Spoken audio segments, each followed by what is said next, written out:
Thinking less can be deeper. Lao Tzu, wisdom is not accumulation. What if the key to profound understanding lies in simplicity? In a world that worships accumulation, be it knowledge, possessions, or validation, there is a paradox. Thinking less may indeed lead us deeper into the essence of wisdom. The more we gather, the more complex our reality becomes, drowning us in layers of distraction. Lao Tzu whispers, "Knowledge is a treasure, but the true sage knows when to let go." But here's the catch. To unlearn is an act of radical courage. It beckons us to question not just what we know, but who we are amidst this chaos of accumulated beliefs. Think of the mind as a garden overgrown with weeds. The more we think, the more tangled it becomes, obscuring the delicate blossoms of insight.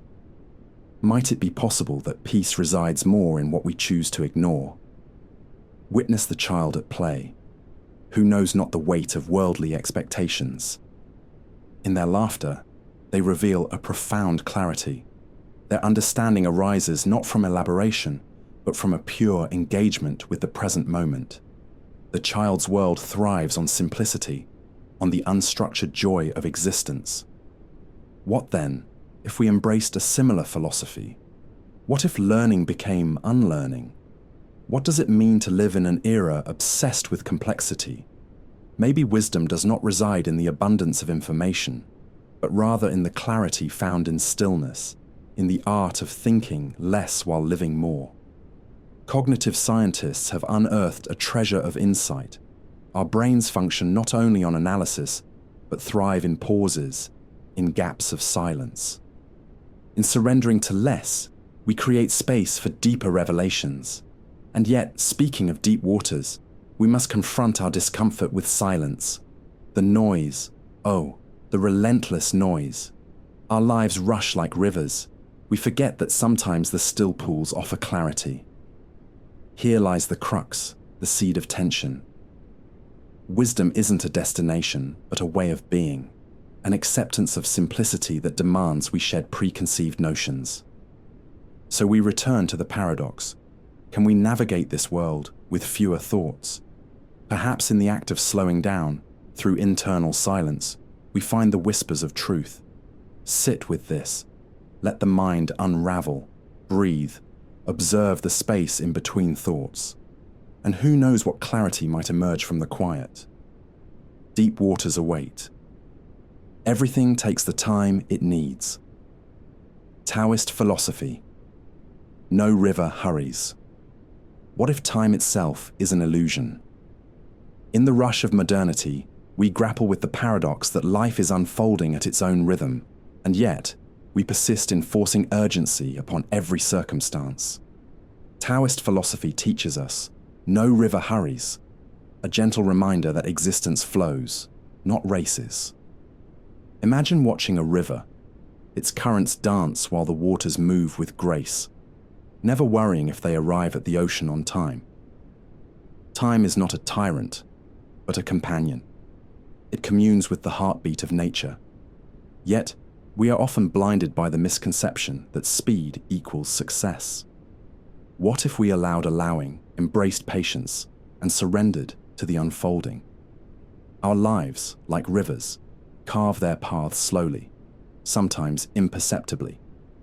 The conception of a seed's growth reminds us of this. It lies beneath the soil, hidden, consuming time to transform. The ancient Greeks knew this. Chronos, the relentless clock, differs from kairos, the divine moment. Could it be that every great achievement, every moment of insight, stews quietly before the harvest? But here's the catch. Society fetters us to deadlines, demanding we compress organic processes into mechanical timelines. In this haste, we lose sight of authenticity, the joy of reverberating in one's own living rhythm. What if we made peace with our own timetables? Science has unveiled that cortisol, the hormone of stress, tightens our perception of time, making our days feel confined. Slow down your heartbeat, and everything appears expansive, ripe with possibility. Each stage of life, each moment, carries an intrinsic beauty, patiently waiting to unfold. And yet, awareness slips as we hasten, losing ourselves to a blurred view of existence. Embracing the necessity of time trains us not just to yield, but also to appreciate. Sit with this. What if everything were already on its way to becoming? In the dance of time, surrender into the currents of your own life's process. Understand, it takes the time it needs. And sleep is the body's philosophy in action, loving submission to rest. What if sleep is the ultimate act of surrender? In a culture dictated by ceaseless productivity, we often overlook the wisdom nestled in the embrace of darkness. Sleep, often regarded as a mere pause, holds profound implications, a philosophy woven into the very fabric of our being. When we close our eyes, we delve into an altered state, into a sanctuary where the world's chaos recedes. Here, we confront the unfiltered essence of ourselves, not the avatars we present in waking life. Loving submission to rest cultivates acceptance, a dialogue with our innermost truths. Might this state be the antidote to the noise of our day-to-day existence? Think of sleep as a cocoon, a chrysalis from which transformation emerges. In the rhythms of REM cycles, the subconscious weaves narratives, an active processing of emotions, desires, traumas. Studies reveal that through sleep, our brains play a crucial role in memory consolidation, allowing our experiences to settle, dissolving the burdens of the day. But here's the catch. While we strive for sleepless triumph, we risk sacrificing our connection to self-awareness. The discipline of rest demands courage, a willingness to let go and trust the body's innate wisdom.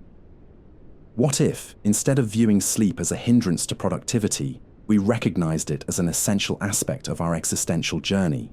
The ancients understood this dance with the night, Kushil's blurred boundaries between the conscious and the dark depths of the self. The paradox reigns.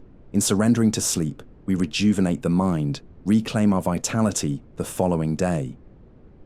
And yet, what if even in sleep we were afraid to be still?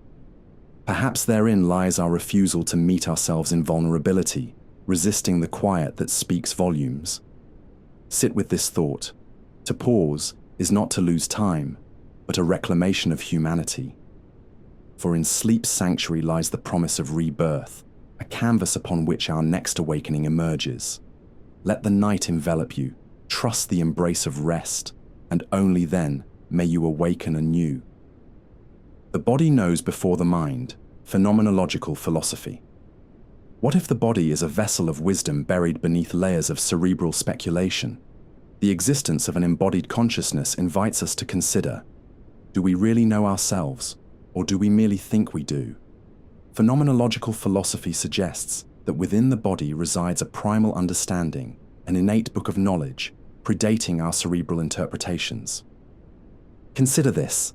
As you feel the ground beneath your feet, an intricate dialogue ensues, an exchange of sensations relentlessly informing you of your reality.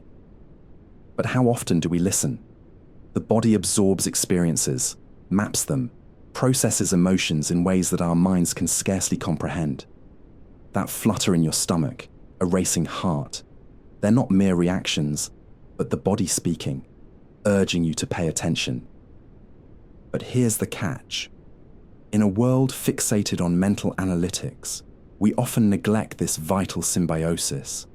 We reason our way through life, compressing feelings into neatly categorized thoughts, while our body carries the weight of unarticulated truths. Might it be that the body reminds us of who we are when the mind distracts us with uncertainty? Neuroscientists affirm this revelation.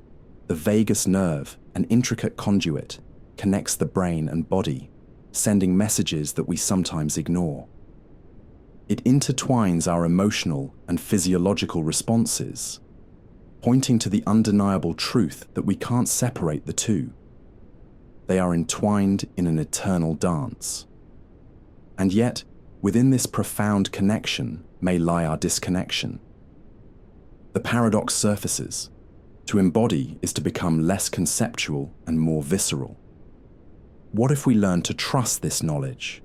the way your body instinctively moves away from danger, or how it leans toward warmth.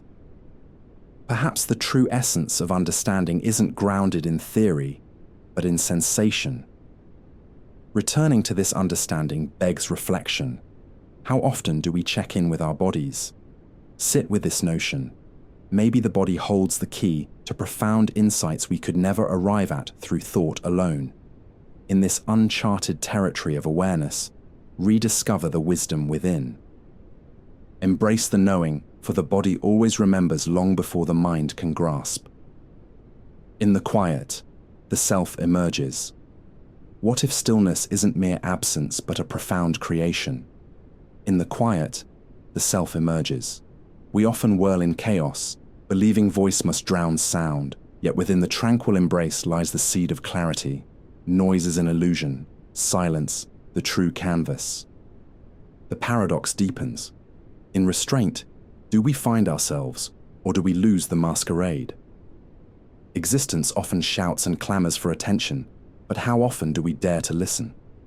In the echo of stillness, awareness breathes. The ancient philosopher Lao Tzu counseled us, "The wise man does not accumulate knowledge, but learns to unlearn." What if wisdom isn't knowing everything, but knowing when to pause?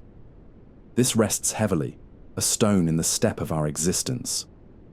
As we flush with the frenzy of modern life, surrendering to the frenzy of thought, the deeper truth lurks. The loud mind usually fears the quiet soul. What if, hidden in silence, lies our unexplored essence?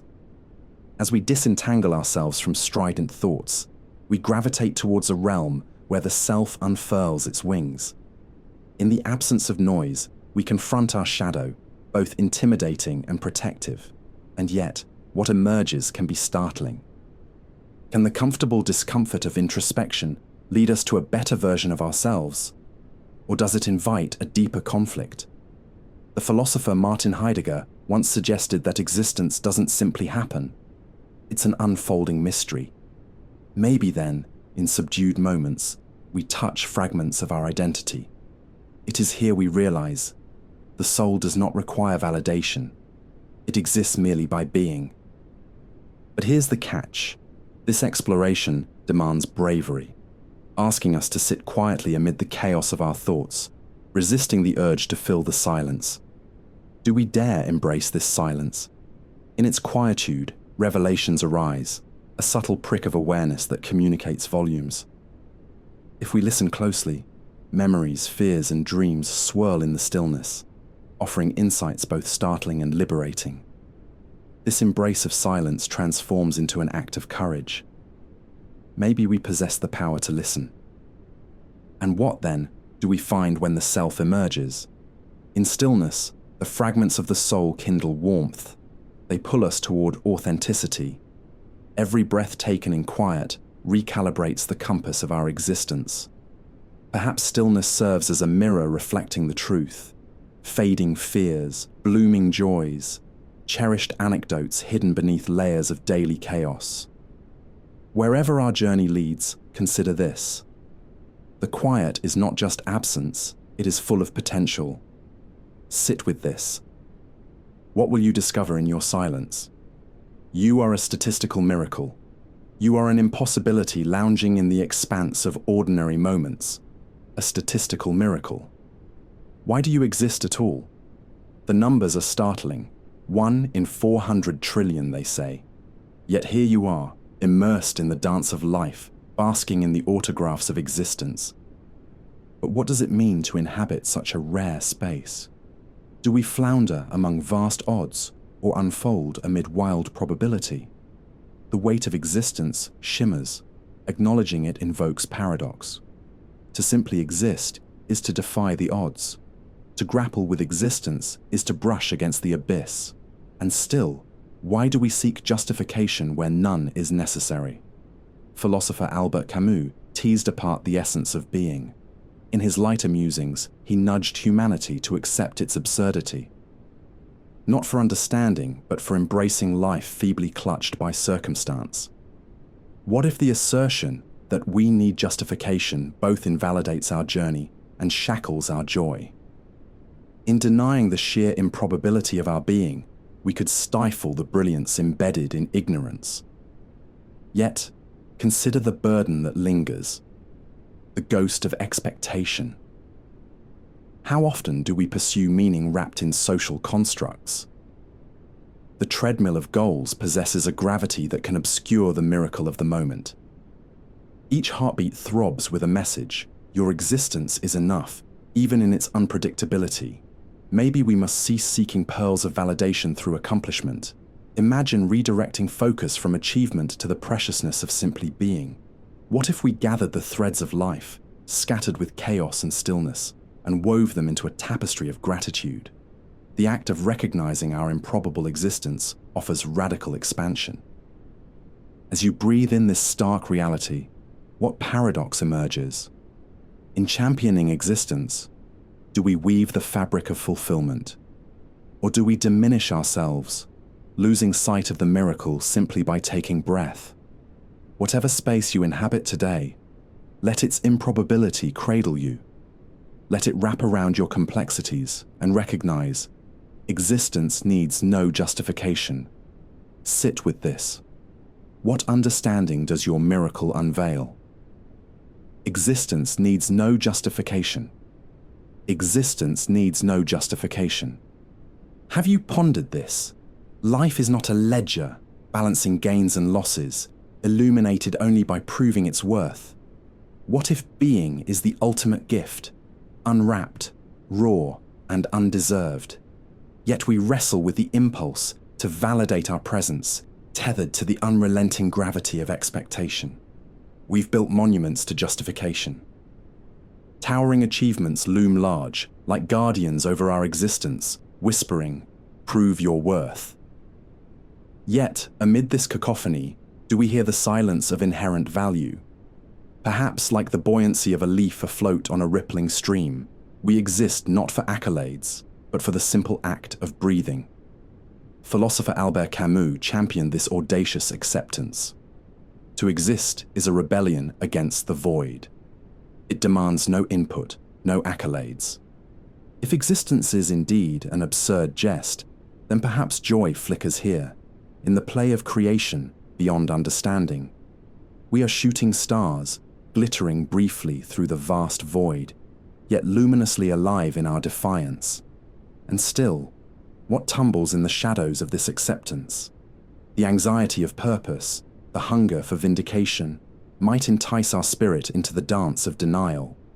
But in this paradox, the sheer act of being becomes a quiet rebellion. Is existence not enough? Isn't thriving hidden in the stillness of understanding? We are, simply, without pretext. When we surrender the urge for justification, we unearth a profound truth. The world doesn't demand our proof. It pulses with life, independently vivid. Each flicker of joy, every tear flowing in sorrow's embrace, coexist in elegance, threading the tapestry of existence together. Now, can we cultivate a willingness to be? Not nestled in comparisons, but rooted in appreciation. What happens when existence bursts forth without adornment? An invitation to live expansively, each moment fraught with possibility. Reflect on this mystery. How might your existence breathe upon the world, uncoiled from expectation? Let it resonate. Maybe, just maybe, existing is an act of grace in itself. No justification required.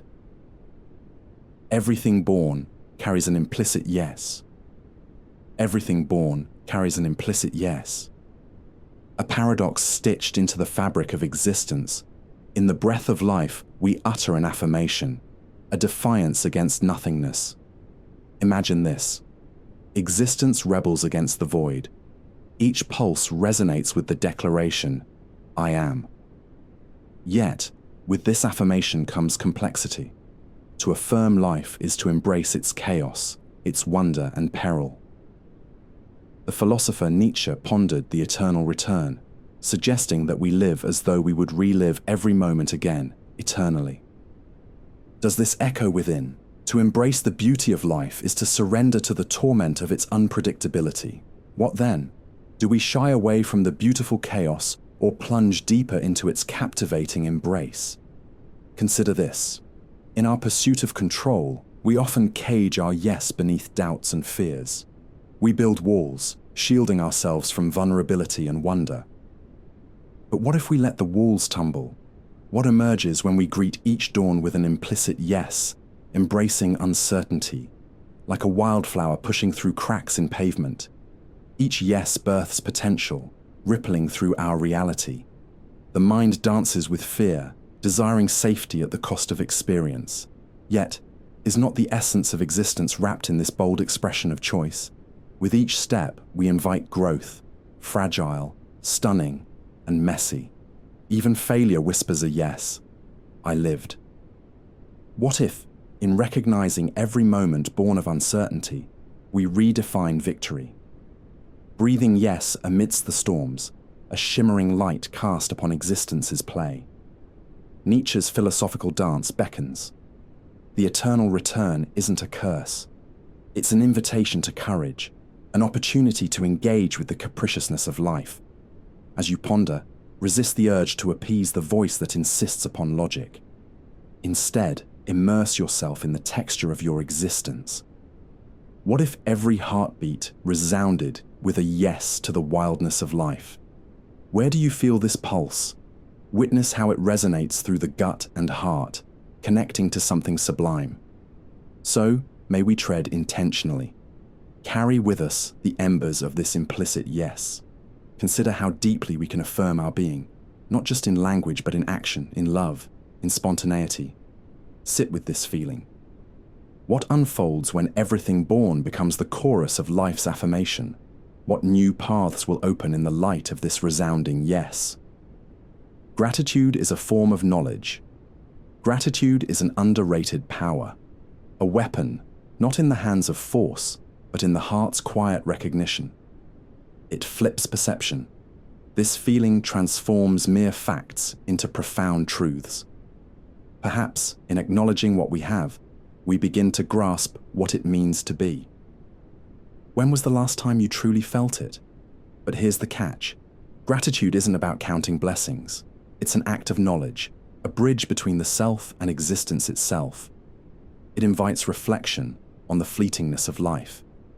In ancient Rome, Seneca wrote, "A grateful mind is a great mind." He understood this. In the shadows of existence, gratitude illuminates. Imagine this. Life is a vast symposium, and each moment should be a discussion, an invitation. You converse with the past, embrace the present, and stretch into the potential of the future. But how often do we allow the interplay of emotions to unfold naturally? What if, instead of pursuing continuous ambition, we paused, recognized the wealth in simplicity? The wealth creates a paradox. In this busy world, we often feel unworthy, racing towards goals. Yet, the moment we pause, we find ourselves loaded with riches beyond measure. Yes, love and gratitude are intertwined. They exist in conversation, weaving stories within silence. And yet, the challenge remains, the ceaseless urge for more. What if you allowed respite? What if you harnessed the power of a single breath? In the throes of desire, gratitude often withers, clouded by insatiable wants. Is it possible, then, that acknowledging abundance can obscure our cravings? This journey reveals an unsettling truth. To feel is to question. What if gratitude is the true essence of knowledge? It's an invitation layered with paradox, where wisdom is nurtured in stillness. Too often we ignore the stillness, mistaking it for stagnation. So, sit with this. Every day, every hour holds the potential for gratitude. In recognizing this, we transform existence into a canvas painted with appreciation. And perhaps, just perhaps, we begin to see that every solitary grain of experience carries weight, all revealing the contours of existence. In closing, understand this. Gratitude doesn't merely acknowledge what is, it asserts what could be. It beckons us into a deeper understanding of ourselves and the world. It reveals our place in the cosmic dance, fluid, dynamic, and the void asks, Are you truly grateful? Love is a different kind of logic. Love defies systems, undermines rational thought. It dances in the realm of contradiction. Kierkegaard once observed, "Love is all that matters, all else is folly." Here lies the heart of the paradox. In a world ruled by reason, love blooms irrationally, animating life with purpose, a counterbalance to sterile logic. But what does it mean to love without a template? Society insists on metrics, performance, quantifiable success. Yet love asks, invites us to surrender control. Isn't that terrifying? When you embrace the chaotic beauty of love, you shed layers of certainty. Consider this. Every act of love is a rebellion against the mundane. Intense, yet inexplicable. Love doesn't seek approval. It simply exists. Imagine it, your heartbeat, a whisper of a million unsaid words, colliding with another's. And yet, this presents a dilemma. In clinging to love, we risk exposure. What if love is our refuge and our pitfall? How can we reconcile this feeling without falling into despair? The weight of the world rests on fragile connections, and love demands vulnerability. As humans, we gravitate toward the known, yet love invites us into the unknown. It's a radical form of logic where sense dissolves and feeling takes precedence. Could it be that rationality is an illusion masking deeper truths? Kierkegaard trailed this thin thread, exploring beauty intertwined with paradox. Love shapes and distorts reality, transforming fear into ecstasy. In the act of loving, we become ethereal. We touch eternity. But here's the loop. Perhaps love exists not to complete us, but to unravel the facades we wear. It whispers, "You are more than your defined self." Within that unraveling lies beauty, unadulterated, wild. In the end, what if we surrendered to love's illogic? What if we recognized that in its chaos lies the key to a richer existence? And now you must ask, can you love without context? You are more than your goals. Achievement is a relentless tide, pulling us further from ourselves. The relentless urge to perform, to become. Yet perhaps, you are worth more than these markers of validation. A paradox emerges. What if fulfillment lies not in achievement, but in the embrace of your untamed self? But here's the catch. The world drums a relentless beat of ambitions. We chase dreams while losing sight of the essence of being. Friedrich Nietzsche preached the value of existence as a subjective experience. So, why do we allow our identities to merge with our successes? Is it a fear of inadequacy that drives this connection? We search for worthiness in external validation, as if approval defines our existence. Yet there lies an unsettling truth. The metrics of success are illusions, mere shadows dancing across the walls of our consciousness. Consider this. A study founded on psychological research indicates that a strong sense of self-worth can lead to greater resilience against societal pressures. When we realize we are enough beyond the chase, the mundane seems enchanted with possibility. And yet, how often do we mourn the dreams postponed, the aspirations unrealized, feeling they define us? Can you sense the tension between longing and completion? It is innate, to strive, to reach beyond ourselves. But what if existence itself is the goal? What if, instead of defining ourselves by constant striving, we celebrated the moments in between? These fleeting instances, where laughter blends with stillness, hold immeasurable value. To question, to pause, to be here now. Imagine, standing still amidst the chaos, recognizing yourself as the canvas of your life. Goals are but colors, fleeting strokes on a grand tapestry. At the essence, you must reflect on this. What happens when the race ceases? In this moment, you transgress the borders of identity crafted by society. You reveal yourself, without anchors, untethered and free. And in this freedom, the void whispers back, "You are enough." Not knowing is a form of peace. Not knowing, What a terrifying concept. Yet nestled within it lies a paradox, a release from the chains of certainty. Socrates inspired thought with, "The only true wisdom is in knowing you know nothing." Imagine living in that vast expanse of uncertainty. From fear, we glean serenity. But here's the irony. In a world clamoring for answers, who dares to embrace ignorance? The truth can seduce, yet blind us. We chase clarity with fervor, mistaking knowledge for wisdom, while life often unfolds in the spaces in between. Consider this. The complexity of existence isn't meant to be untangled. Researchers argue that our brains are wired to seek patterns.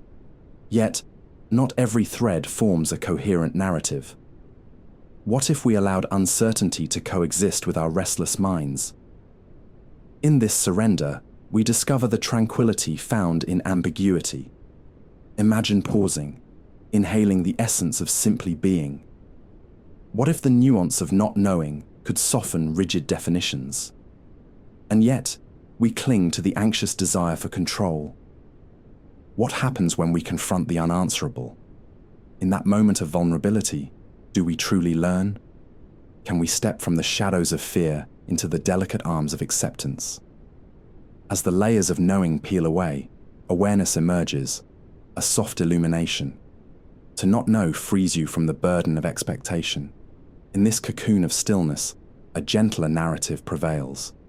So, can we open our hearts to uncertainty, reflect, ponder the beauty nestled within the unknown? Each moment is an invitation, a tapestry of experiences woven with threads of chance. In this dance of existence, maybe not knowing is the very path we didn't realize we were searching for, and the void sighs. It's okay to not know. The world isn't against you. It just is. What if the world isn't a foe, but a silent observer? It's easy to believe we're caught in a storm of chaos, with fate as our adversary. But here's the catch. The current of existence merely flows, indifferent to the battles raging in our minds. You are not against it. Neither is it against you.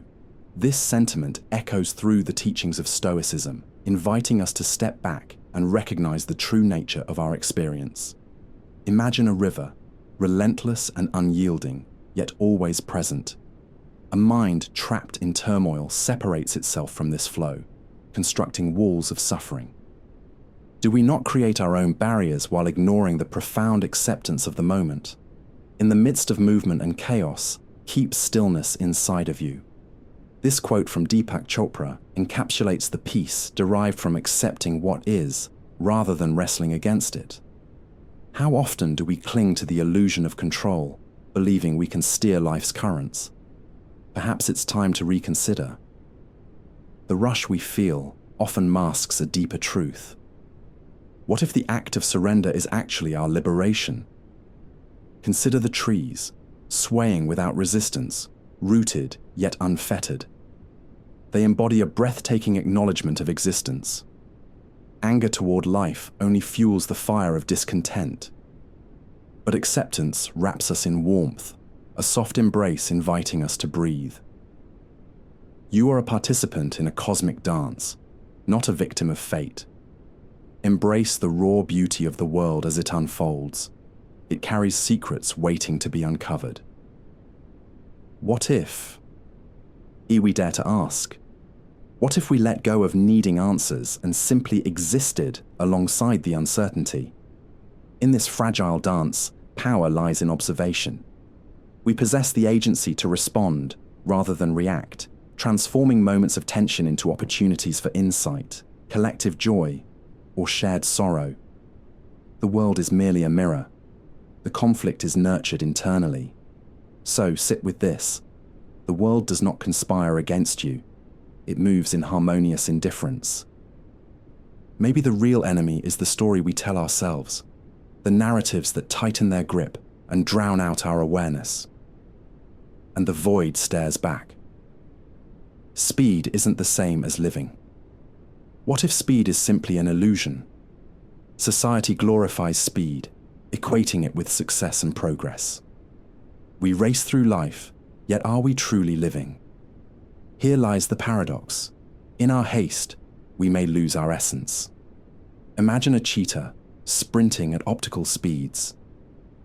While it captures the perceptions of the world, is it aware of the ground beneath its feet? The acceleration blurs the subtleties, the laughter, the breath, the moments of stillness where life breathes fire into existence.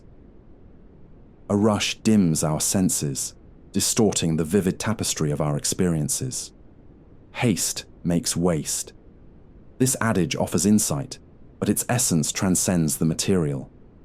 In rushing forward, we neglect the present's tender embrace. We forget that living unfolds slowly, like the slow drip of honey from a spoon, enriching our existence with its sweetness. And yet, what if we're running toward an invisible finish line? The truth is, momentum can drown meaningful encounters in superficial pursuits. Yet the world invites us to pause, to inhale, to witness, contemplate the rhythm of a heartbeat, each pulse deliberate and unwavering. It doesn't race to catch up with time. It holds space for presence. Allow yourself to synchronize. What if, instead of chasing, we sunk into being? Reframing our perception, we might find that life's clarity resides not in the speed of movement, but in its cadence. Each moment carries value, an invitation to engage deeply. The dance of existence becomes richer when allowed to unfold naturally. So here's a question that may linger. What does it mean to move with intention rather than frenzy? We can choose to live rather than merely accelerate forward. It is a subtle yet profound choice, one that breathes purpose into our existence, and the void stares back. Listening without reacting is a radical act. What if silence speaks louder than words? In a world filled with noise, the act of listening becomes revolutionary. Yet, to listen without reacting challenges our very instinct. We rush to respond, to defend our ideas, while the true art lies in presence, in stillness. It's an act of courage. The quiet allows space for others to express, to burrow deeper into their own truths. Can we create an environment of safety, where vulnerability is met with open ears rather than judgment? Here's the paradox. Each moment of genuine listening dismantles barriers and builds bridges. Consider the phenomenon of reflective listening, a psychological gem where one person validates another's feelings without distraction. Research supports this. When we feel heard, the heart opens and connection flourishes.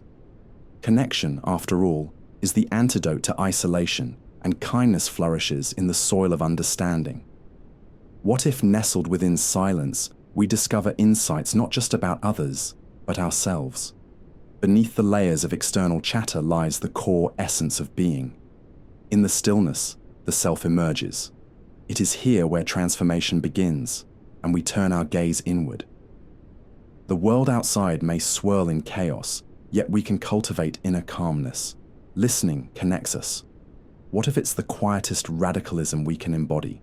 Meaning blossoms in the unsaid, and patience unfurls its gentle petals. So, reflect on this. When have you offered the gift of silence to another? What if, instead of filling gaps with your voice, you ventured into the uncharted waters of stillness? This simplicity disarms fear, liberates hearts, and the void stares back. What you seek may already be here. Could it be that the abundance we chase is already within our grasp?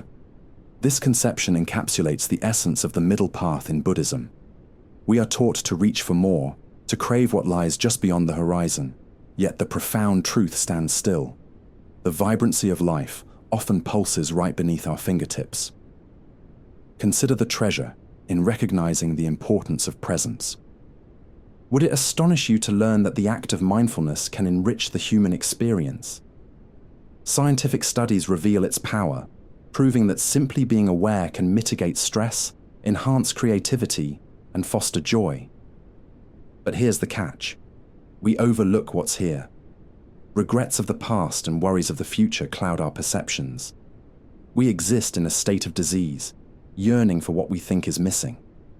In truth, peace and opportunity nestle within our current reality. It whispers in the laughter of a friend, the rustling leaves, the deep breaths of existence itself. Imagine a flower, half hidden in a garden. Its beauty lies not in its quest for visibility, but in its quiet blossoming. What if we allowed ourselves to bloom without seeking validation, to embrace our true nature without the incessant drive for approval? Life is more fulfilling when we recognize that fulfillment resides not in attainment, but in acceptance. It's as if a moment hangs in the delicate balance of existence, a breath away from liberation. What if the longing itself is a distraction from seeing the vibrant tapestry that already surrounds us? So, linger with this thought. What does it mean to seek from within rather than outside?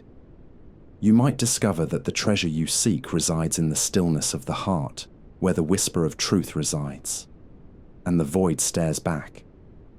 Let things happen when we stop controlling. Narrated Taoism. Control is an illusion. The tighter you grip, the more it slips away. Imagine holding water. The more insistent your squeeze, the less you capture. It's a paradox of existence. The desperate pursuit of control leads to chaos. What if instead we allowed life to unfold? The river Tao flows without haste, winding through landscapes of perception. Each bend, each rock, is neither accident nor design, but an intricate dance between intention and surrender. Nature never hurries, yet everything is accomplished in due time. We strive to steer our destinies, yet find ourselves adrift in the relentless current. Isn't it possible that in letting go of the oars, we could finally find our way? The truth lies in the phenomenon of emergence, a psychological concept revealing that systems can create order from chaos through nature's hand. Everything takes the time it needs. In our frenzied pace, we often forget this vital insight. The urge to force outcomes constricts our experience, suffocating the spontaneous growth that emerges from patience. What if we embraced uncertainty as the groundwork for transformation? But here's the catch. Relinquishing control doesn't signify a lack of ambition. On the contrary, it opens pathways for richness and depth. When we finally cease our frantic maneuvering, we might discover that life has been waiting, poised at the threshold of our intentions. Allow yourself to breathe into the moments of stillness, of pause. In those spaces, wisdom whispers. Perhaps the universe seeks coexistence rather than conquest. What becomes possible when we trust in the rhythm of existence? Consider nature once more. It doesn't fret over conditions. It adjusts, adapts, and flows. Our insistence on rigid structures is a false security blanket that shields us from the depth of presence.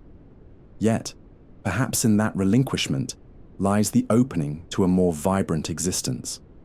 When we loosen our grip on control, like branches bending in the wind, we become architects of an unfolding narrative rather than mere players in a rigid script. Let the clouds pass overhead. Watch the leaves dance in response to the breeze. In letting go, you don't disappear. Instead, you become a conduit through which experience flows. Tomorrow will be birthed by today's willingness to surrender. Sit with this. What if you were to relinquish your desire to control?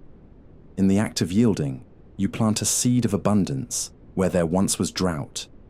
And in the quiet of that moment, perhaps you'll find that life invites you to become part of its grand tapestry, without need for destination, only for openness to the journey. You are not your thoughts, but the one who observes. Meditation as living philosophy. You are not your thoughts. A disquieting assertion unravels layers of self. Who then are you? The quiet observer observing the turbulence of the mind. Amidst the clamor of chaotic thoughts, we often lose sight of ourselves, the witness hidden beneath the din. In the theater of the mind, we are both actor and audience. Yet we anchor ourselves in the roles we play, forgetting that our essence is not confined to those fleeting scripts. Emancipation comes when we recognize thoughts as mere clouds passing through a vast, silent sky. Isn't it liberating to embrace the stillness that lies beneath the churning surface? Consider the brain's plasticity, a concept demonstrating its capacity for transformation. We are not fixed entities, but beings shaped by our perceptions and experiences. When we identify solely with our thoughts, we become trapped in a cyclical dilemma, spiraling into patterns of pain or joy. What if we learn to observe rather than identify, to witness thoughts bathe and fade without attachment? And yet, the self fights back. It wants definitions, labels, and boxes. Hold tight to this idea. The mind is a garden, and you are the gardener. It blooms wildly, yet you choose what to nourish. By stepping back, you gain clarity. You give space for insight to emerge, for epiphanies to bloom amid confusion. Each moment of observation becomes a meditation, an opportunity to practice presence. The questions linger. What if every thought, every emotion, is simply passing through you? Emotions are not inherently yours. They are transient waves. Breathe. Feel the air fill your lungs. In that breath lies the reminder of your existence beyond thoughts. The observer breathes and identity shifts. Wrap yourself in the warmth of being. Let this thought echo. You are more than the sum of your thoughts. Your essence is that silent witness, that vast horizon of awareness where thoughts are like artful strokes on a canvas. Sit with this realization. The mind is a whirligig, but you are the still center. Enough is a very comfortable place. Epicurus reimagined enough, a word both comforting and radical.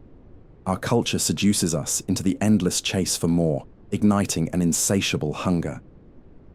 But what if enough is already present? An untapped treasure chest brimming with contentment masquerading as scarcity.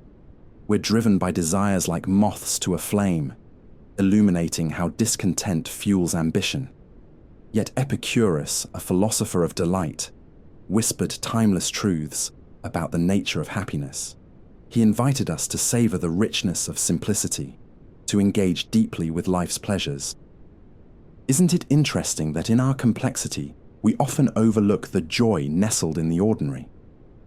Research into happiness reveals a paradox. Accumulation does not equate to satisfaction.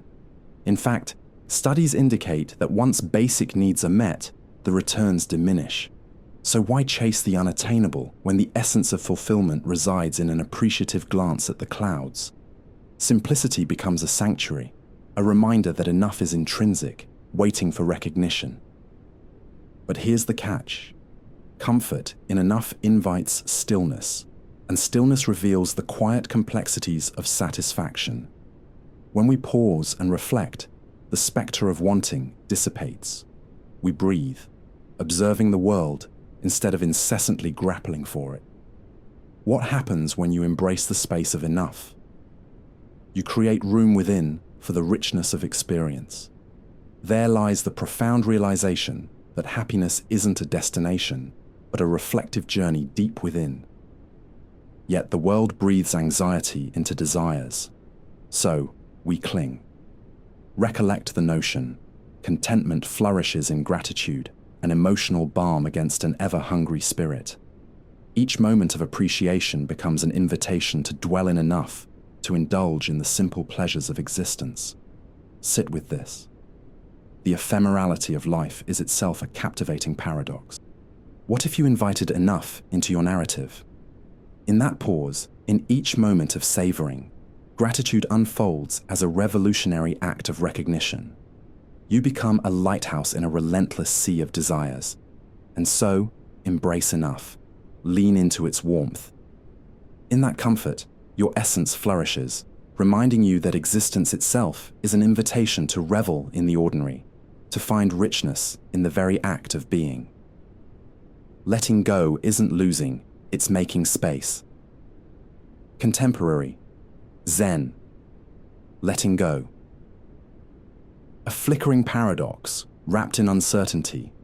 It whispers softly. To release is to gain.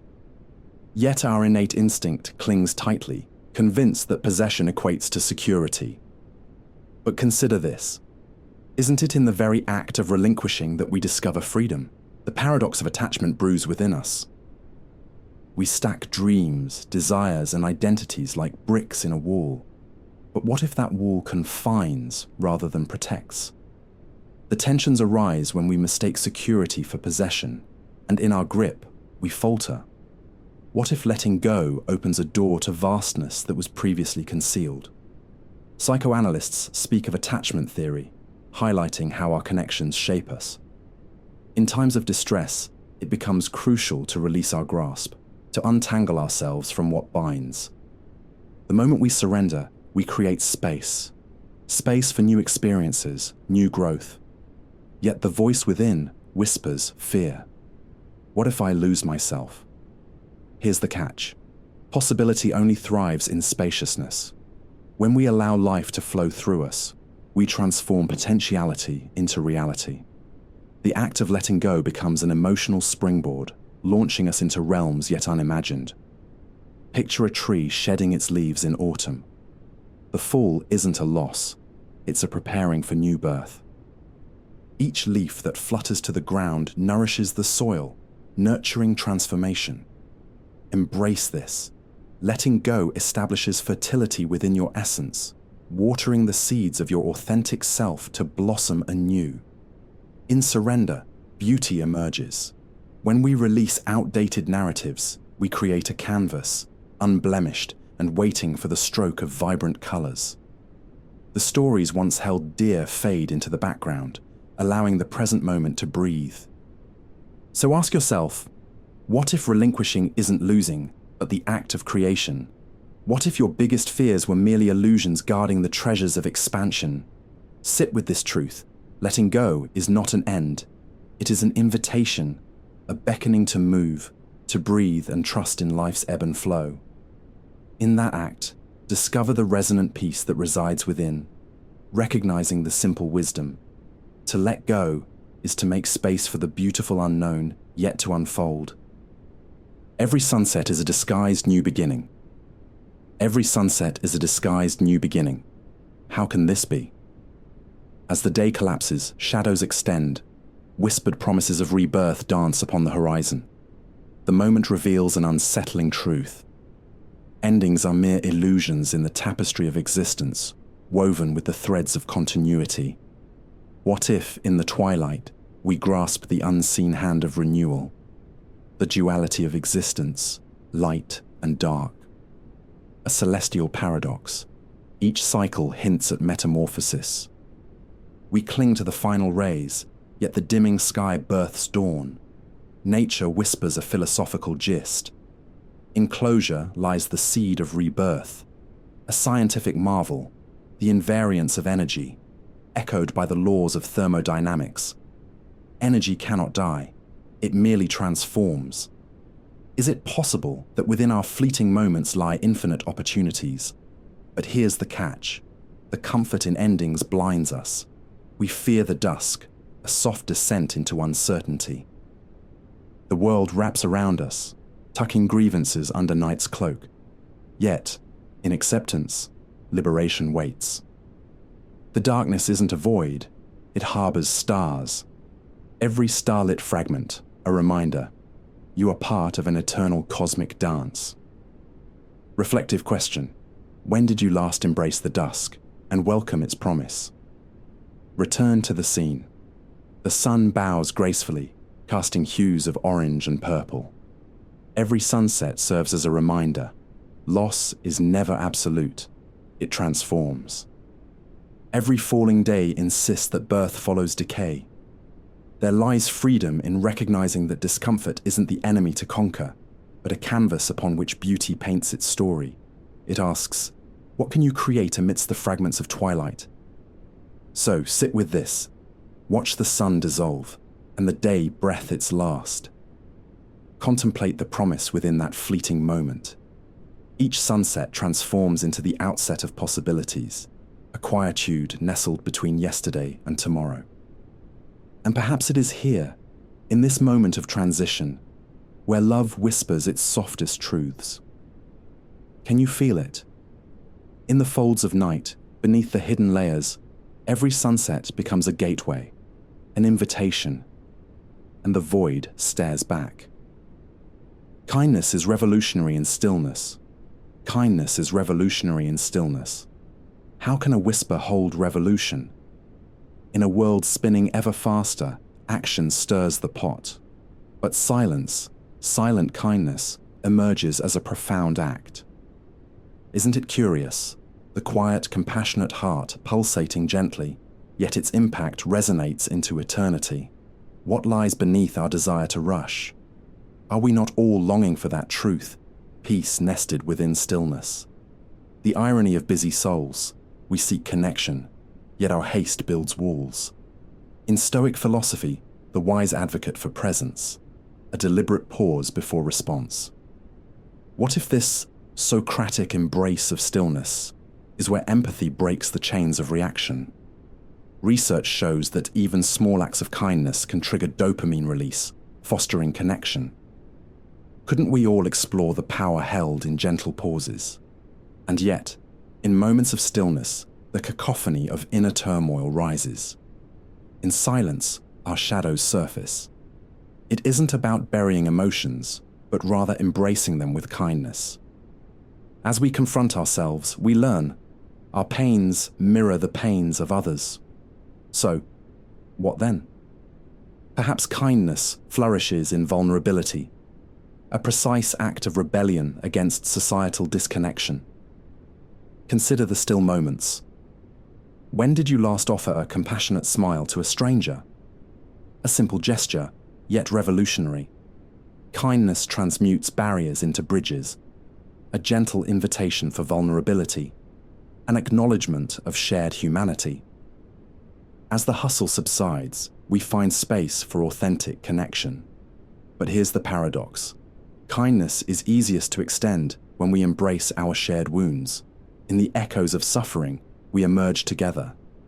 Isn't it fascinating how stillness, an act of defiance against the noise, allows us to recognize the complex fabric of life? Breathe in. Allow stillness to cradle you. In that quiet moment, ask yourself, where is kindness waiting to disrupt your preoccupations? When you're still, the heart speaks louder than the clamor of the world, illuminating a path shrouded by haste. And in that illuminating kindness, a revolution arises, and the void stares back. Love doesn't have to make sense, just exist. Love doesn't have to make sense, just exist. What a beautifully chaotic paradox. In our quest to find logic in the illogical, we often overlook the essence, the visceral truth of love's existence. How do we reconcile fiery passion with calm understanding? Can our hearts truly embrace love's intricate dance, devoid of rationale? The enigma unfurls. Love swells like an ocean tide, defying the mundanity of rational thought. As Kierkegaard once hinted at the beauty inherent in paradox, what if it thrives on your inability to define it? Logic serves us, yet in matters of the heart, it stumbles. Isn't it absorbing? Love sees beyond rules. Bypassing the need for justification, it simply is. But let's confront discomfort. Love invites vulnerability. In surrendering to its fluidity, we expose the very depths of our existence. Love, with its non-linear nature, disrupts predictability, reshaping our realities. What if, in acknowledging love's brilliance, we embrace the irrational, allowing ourselves to feel wholly and deeply?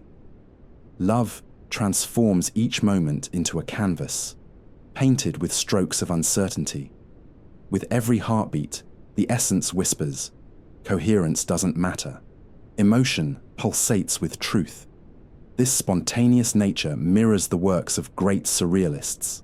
The beauty lies in chaos unfurling, in its raw, unfiltered authenticity. Relinquish control. Notice how love expands in the absence of restriction. Every connection, a rhythm of laughter, a tear, or even a soft silence, speaks volumes. Just sit with that. Let it flow. And still, the longing for affirmation persists. Can love truly sustain without the certainties we cling to? Paradoxically, the answer lies in acceptance, an understanding that love flourishes in the undefined spaces. So perhaps it's time we leaned into the awkwardness, allowing love to breathe, to simply exist without frantically searching for sense. Can you embrace the mystery, inviting love to nourish your spirit? Let it be a pulse, a sigh, a gentle presence, and the void stares back. Calm is an invisible strength. Calm is an invisible strength. In a tempestuous world, how can serenity exhibit such latent power? It is deceptively quiet, yet it commands space, a fortress built from whispers of resilience. In a society enamored with chaos, can calm rise as the ultimate paradoxical defiance? When storms rage within, our instinct is to react, to stir in the noise. But Stoic principles urge us toward composure. What if we viewed calm not as stillness, but as profound engagement? Interestingly, studies show that practicing mindfulness can alter one's brain structure, enhancing emotional regulation. Might we consider calm not simply as a state, but an active revolutionary process of shaping oneself? Here lies the catch. Calm doesn't ask for attention. It thrives in subtlety, a grit disguised in gentility. When faced with adversity, isn't it curious how it lingers? It calls from the depths of despair, urging us not to dismiss its presence. Calm, a sanctuary during tempestuous nights, cradles vulnerability within its embrace. Reflect on moments of profound calm in your life. A quiet morning, the soft rustle of leaves, a knowing stillness amidst chaos. Each instance becomes a powerful testament to resilience. With every breath, calm invites reflection rather than reaction, establishing space for clarity. What if that breath could anchor you in the madness? While chaos demands speed, calm offers perspective. It is here that wisdom beckons. In stillness, the self reveals its layered truths, laying bare the struggles wrapped within a gentle embrace. So when the world sprints onward, can we embrace the art of pausing? Can we remind ourselves that in cultivating calm, we rebuff the need for approval? It is an act of rebellion, not diluting the self, but enriching it. The irony encapsulates: calm fuels strength, a tempest contained within each quiet breath. Will you dare to still the storm? And the void stares back. If there is breath, there is a new beginning. In the gentle rhythm of existence, we find the unexpected paradox. Every breath signifies a fresh start, while perpetually tethered to the past. Life teeters on this razor's edge, suspended between the weight of history and the promise of now. But what if breathing is not merely an involuntary act? What if it encapsulates the very essence of renewal, a quiet rebellion against finality? Consider this. Every inhale is a whispered declaration, an invitation to possibility. The ancient principles of vitalism suggest that life pulses with intrinsic energy, a force that breathes vitality into the mundane.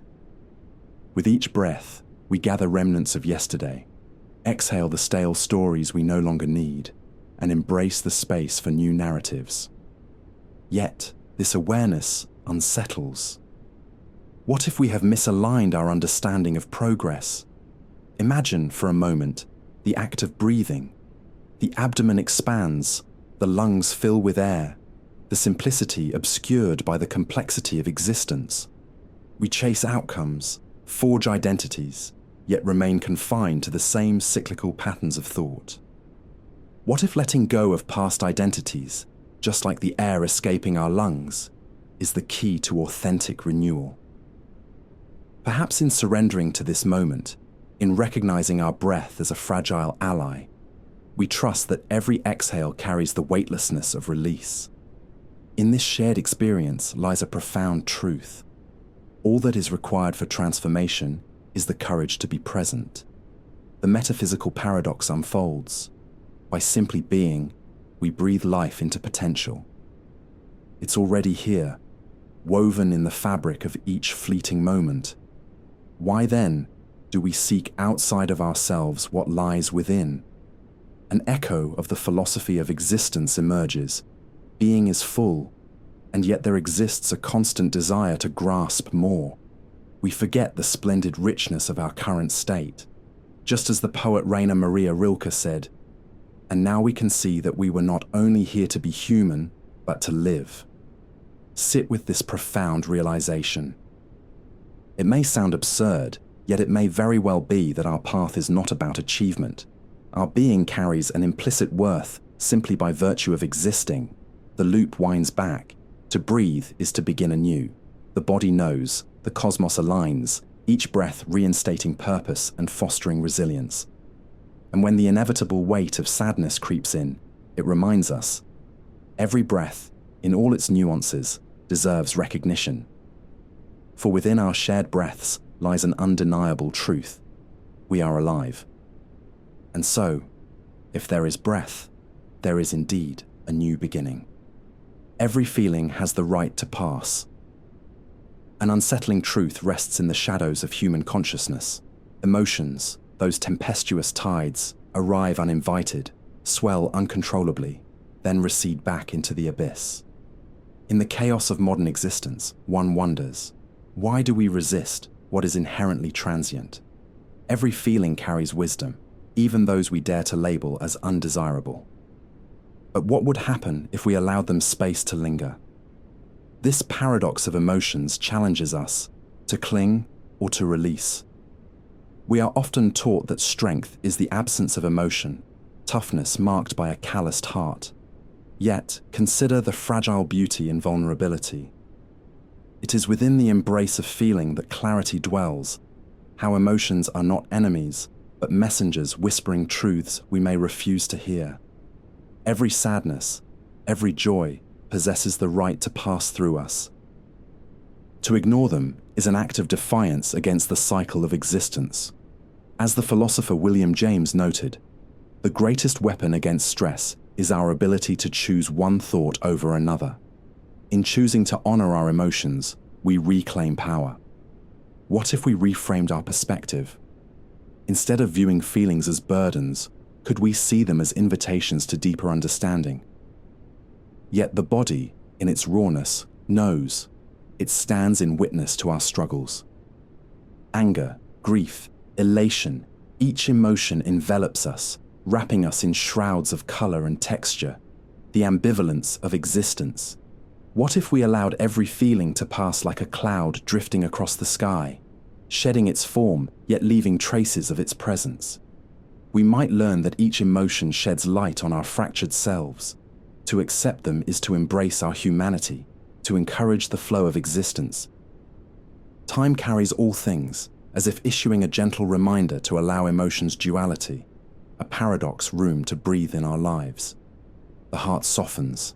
A resolute acceptance graces our spirit. So, what if every feeling was a chance to interrogate the self? Empathize not just with others, but with this internally vivid landscape where feelings welcome one another.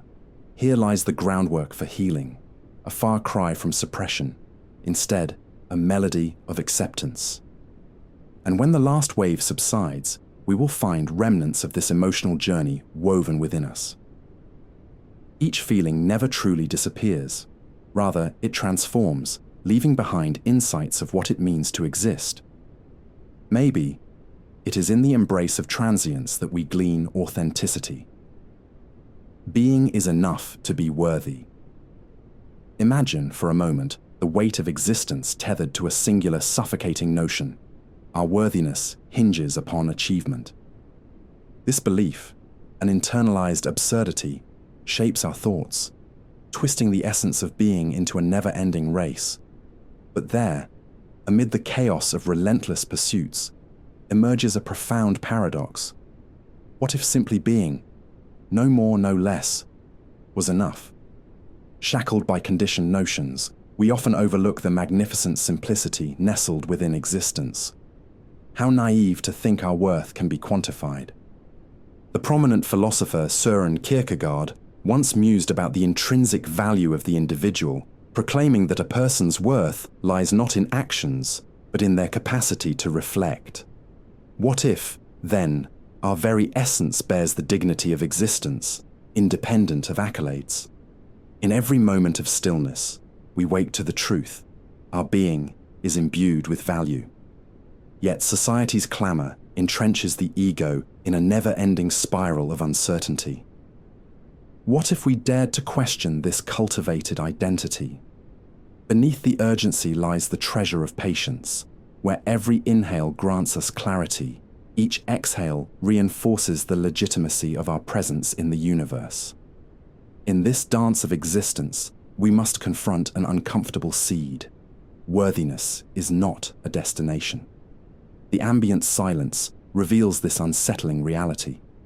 Beneath accolades and accomplishments dwells an ache for acceptance, an innate yearning to be recognized.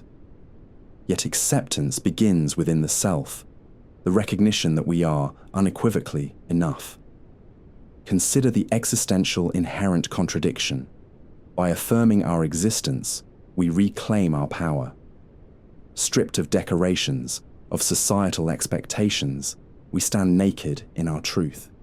Without embellishments, there's raw beauty in vulnerability. What if we transformed our pursuit from external validation to the rich inner landscape that unfolds with each breath? The reconciling echo of self-acceptance flows through the human experience like a lifeline, urging an inward reflection. As we detach worth from the ego's ambitions, we begin to discover harmony within the chaos. Just as the poet Rumi cherished the harmony of being, you are not a drop in the ocean. You are the entire ocean in a drop. Sit with this realization. Each of us carries a unique universe within, deserving of acknowledgement. And the tender irony remains. In the sacred embrace of just being, we unearth our own worth, always present, always enough. You are part of the whole, and the whole is at peace. In a world fragmented by identities, aspirations, and the noise of self-assertion, a startling realization whispers through the chaos. You are not separate. The separation, an illusion, a web spun from the threads of individuality. But what if the truth lies in interconnectedness? It jolts the mind, sparks the heart. You are part of the whole, and the whole rests elegantly in a state of serene peace. The message echoes through the annals of Spinoza's philosophy. Unity binds us all. Nature, humanity, existence, a seamless tapestry where strands intertwine. But beneath the surface, how often do we feel alone in our struggles? A frayed connection, longing for the gentle embrace of remembrance. Fear weaves through isolation, yet the notion that we are inherently entwined can liberate. Reflect for a moment. The vast cosmos, bursting with myriad forms, operates in an intricate dance where every particle contributes to the melody of existence. What if we allowed the quiet knowing of this essence to infiltrate our psyche? A realization laced with paradox.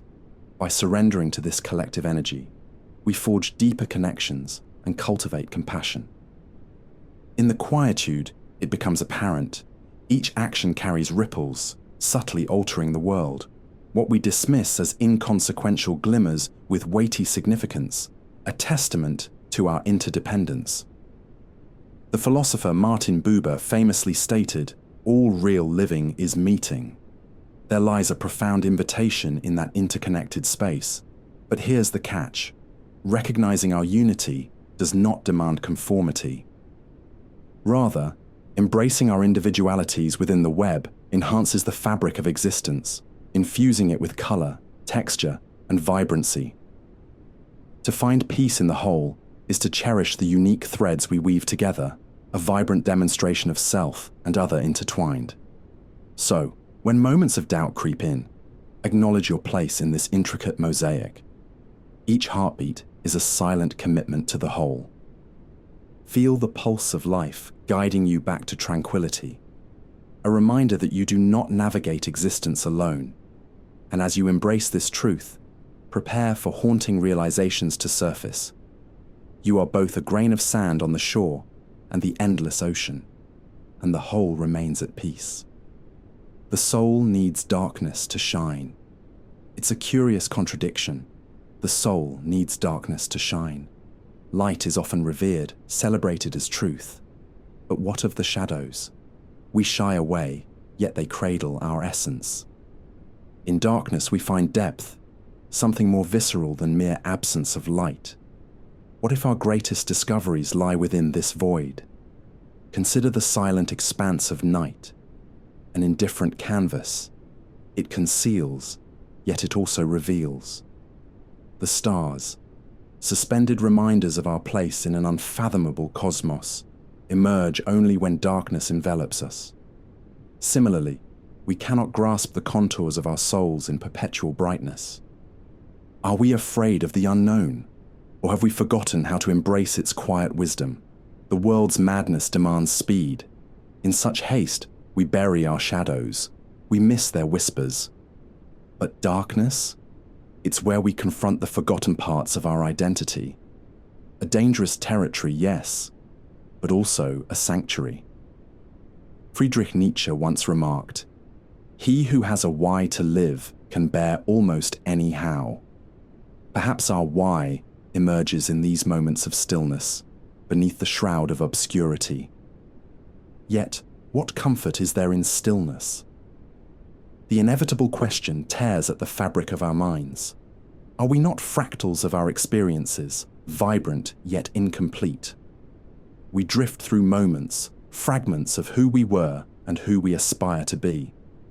The philosopher Gaston Bachelard articulated, "A house is a great primary image. If our inner house crumbles, do we not build anew in darkness? In the stillness, shadows breathe. They wrap around us, embracing our vulnerabilities. Emotions rise, grief, confusion, longing. Sadness, an unwanted guest, becomes a guide. The philosopher Alain de Botton suggests that sadness can carry its own kind of beauty. It asks, what if this turmoil is just a passage, a necessary dark chapter toward light? Everything is cyclical, a dance of light and shadow. Nature knows this. The moon, our celestial companion, waxes and wanes, illustrating the paradox of existence. Every sunset carries the promise of a new dawn. What if we allowed our own twilight to guide us? What if we sought comfort in the knowledge that with every descent into darkness, there's a potential for illumination waiting? And still, we fight our darkness. We believe we must emerge unscathed, never revealing our fractures. Yet, they tell stories. Each scar, a testament. Every shadow can be a teacher, igniting sparks of resilience. Do we dare to listen? So, embrace the dark. Let it bloom. It is in the echo of silence that we discover we are more than just light, more than mere reflections. We are creations of both brilliance and shadow, woven intricately into the fabric of life. And in that synthesis, clarity unfolds. Every weight holds a secret. Every weight holds a secret, a riddle hidden in the folds of time.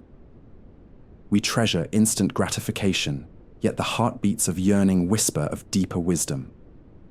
Why are we so afraid of the pause? The hesitation that swathes our days as thoughtfulness envelops the night sky. Maybe it's in the waiting, the very essence of anticipation, where life's smallest truths are revealed. Time, an elusive companion, stretches mercurially. The minutes drape over us, a thick fabric of existence. Think of the river. It never rushes. It flows, ebbing as the landscape dictates. But here's the catch. Are we not rivers ourselves, carving pathways through our own uncertainties?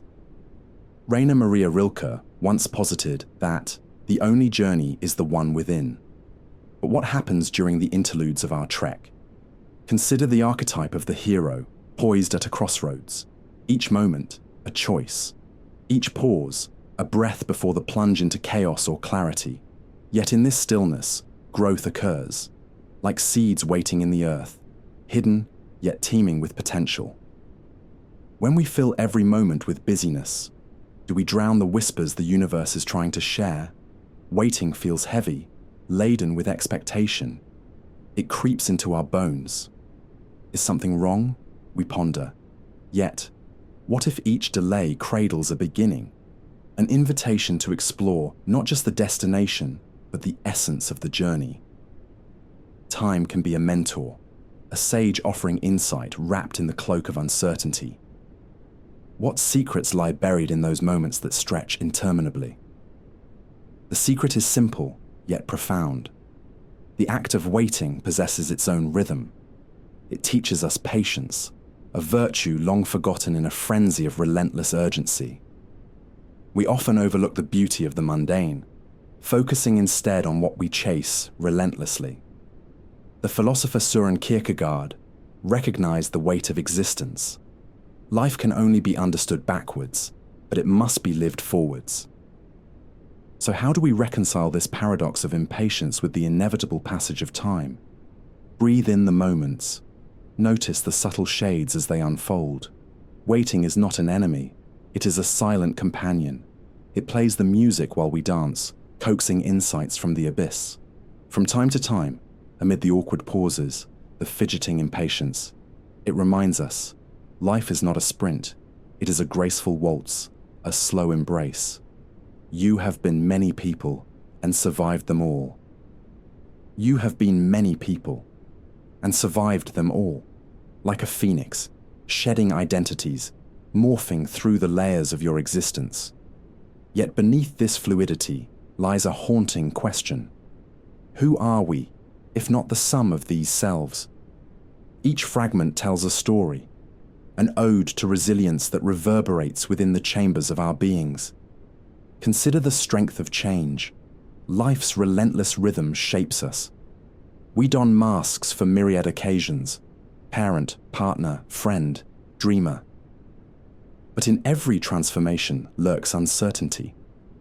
Are our identities merely costumes we don for the world? Or do they weave deeper narratives? Efforts to define ourselves often yield madness. The philosopher Michel Foucault noted that identity is a construction, not inherently real but shaped by social interactions. Do we create or are we crafted by the hands of others? Reflect for a moment. The child you were, the adolescent filled with rebellion, the adult too often burdened. Each version eclipsed, yet not erased. They linger like shadows at the edges of our consciousness, whispering, urging us to listen. What if those voices are necessary, not burdens? Are we incomplete unless we allow each life chapter to inform the next? With every iteration, the process of becoming unfolds. Carl Jung spoke of the shadow, those hidden parts of ourselves where fears and traumas reside. Yet these shadows are not our enemies. They are the guardians of buried insights. When we integrate our pasts, they transform from burdens into treasures, each imparting wisdom gleaned from hardship. Yet we long for clarity, the desire to be one, cohesive. What if that's the illusion? To insist on a singular identity is to deny the grand mosaic of our existence. We are, in essence, fluid. The water flowing around obstacles, carving unique paths. What if it's in the acceptance of multiplicity that we find freedom, liberation from the constraints of expectation? Each self we've inhabited has contributed something unique. The joys, the heartbreaks. A man, a woman, a child, all parts of the vast puzzle. You've survived them. Embrace this knowledge. It's not a burden, it's a crown, resilient, adorned with the jewels of experience. And as you stand here, aware and transformed, remember, you're a living archive of all you once were. And will be. Sadness also cares, in its own way. Sadness also cares, in its own way. We often imprison it, refusing entry, fearing the vulnerability it cradles. But what if sadness is less a foe and more a faithful companion, a misunderstood spectre casting shadows where light dares not tread. In its somber embrace lies the paradox of beauty sewn into the fabric of being. We're told to chase joy, to shun grief. Yet, sadness cradles depth that joy often glosses over. The poet John Keats mused, "A thing of beauty is a joy forever." But he neglected to say that a thing of sorrow can be equally bewitching, unfolding attunements of emotion we seldom explore. What lies beneath sorrow's veil? Consider the moments when sadness walks beside you, the heavy breaths that punctuate existence, each sigh an echo of yearning.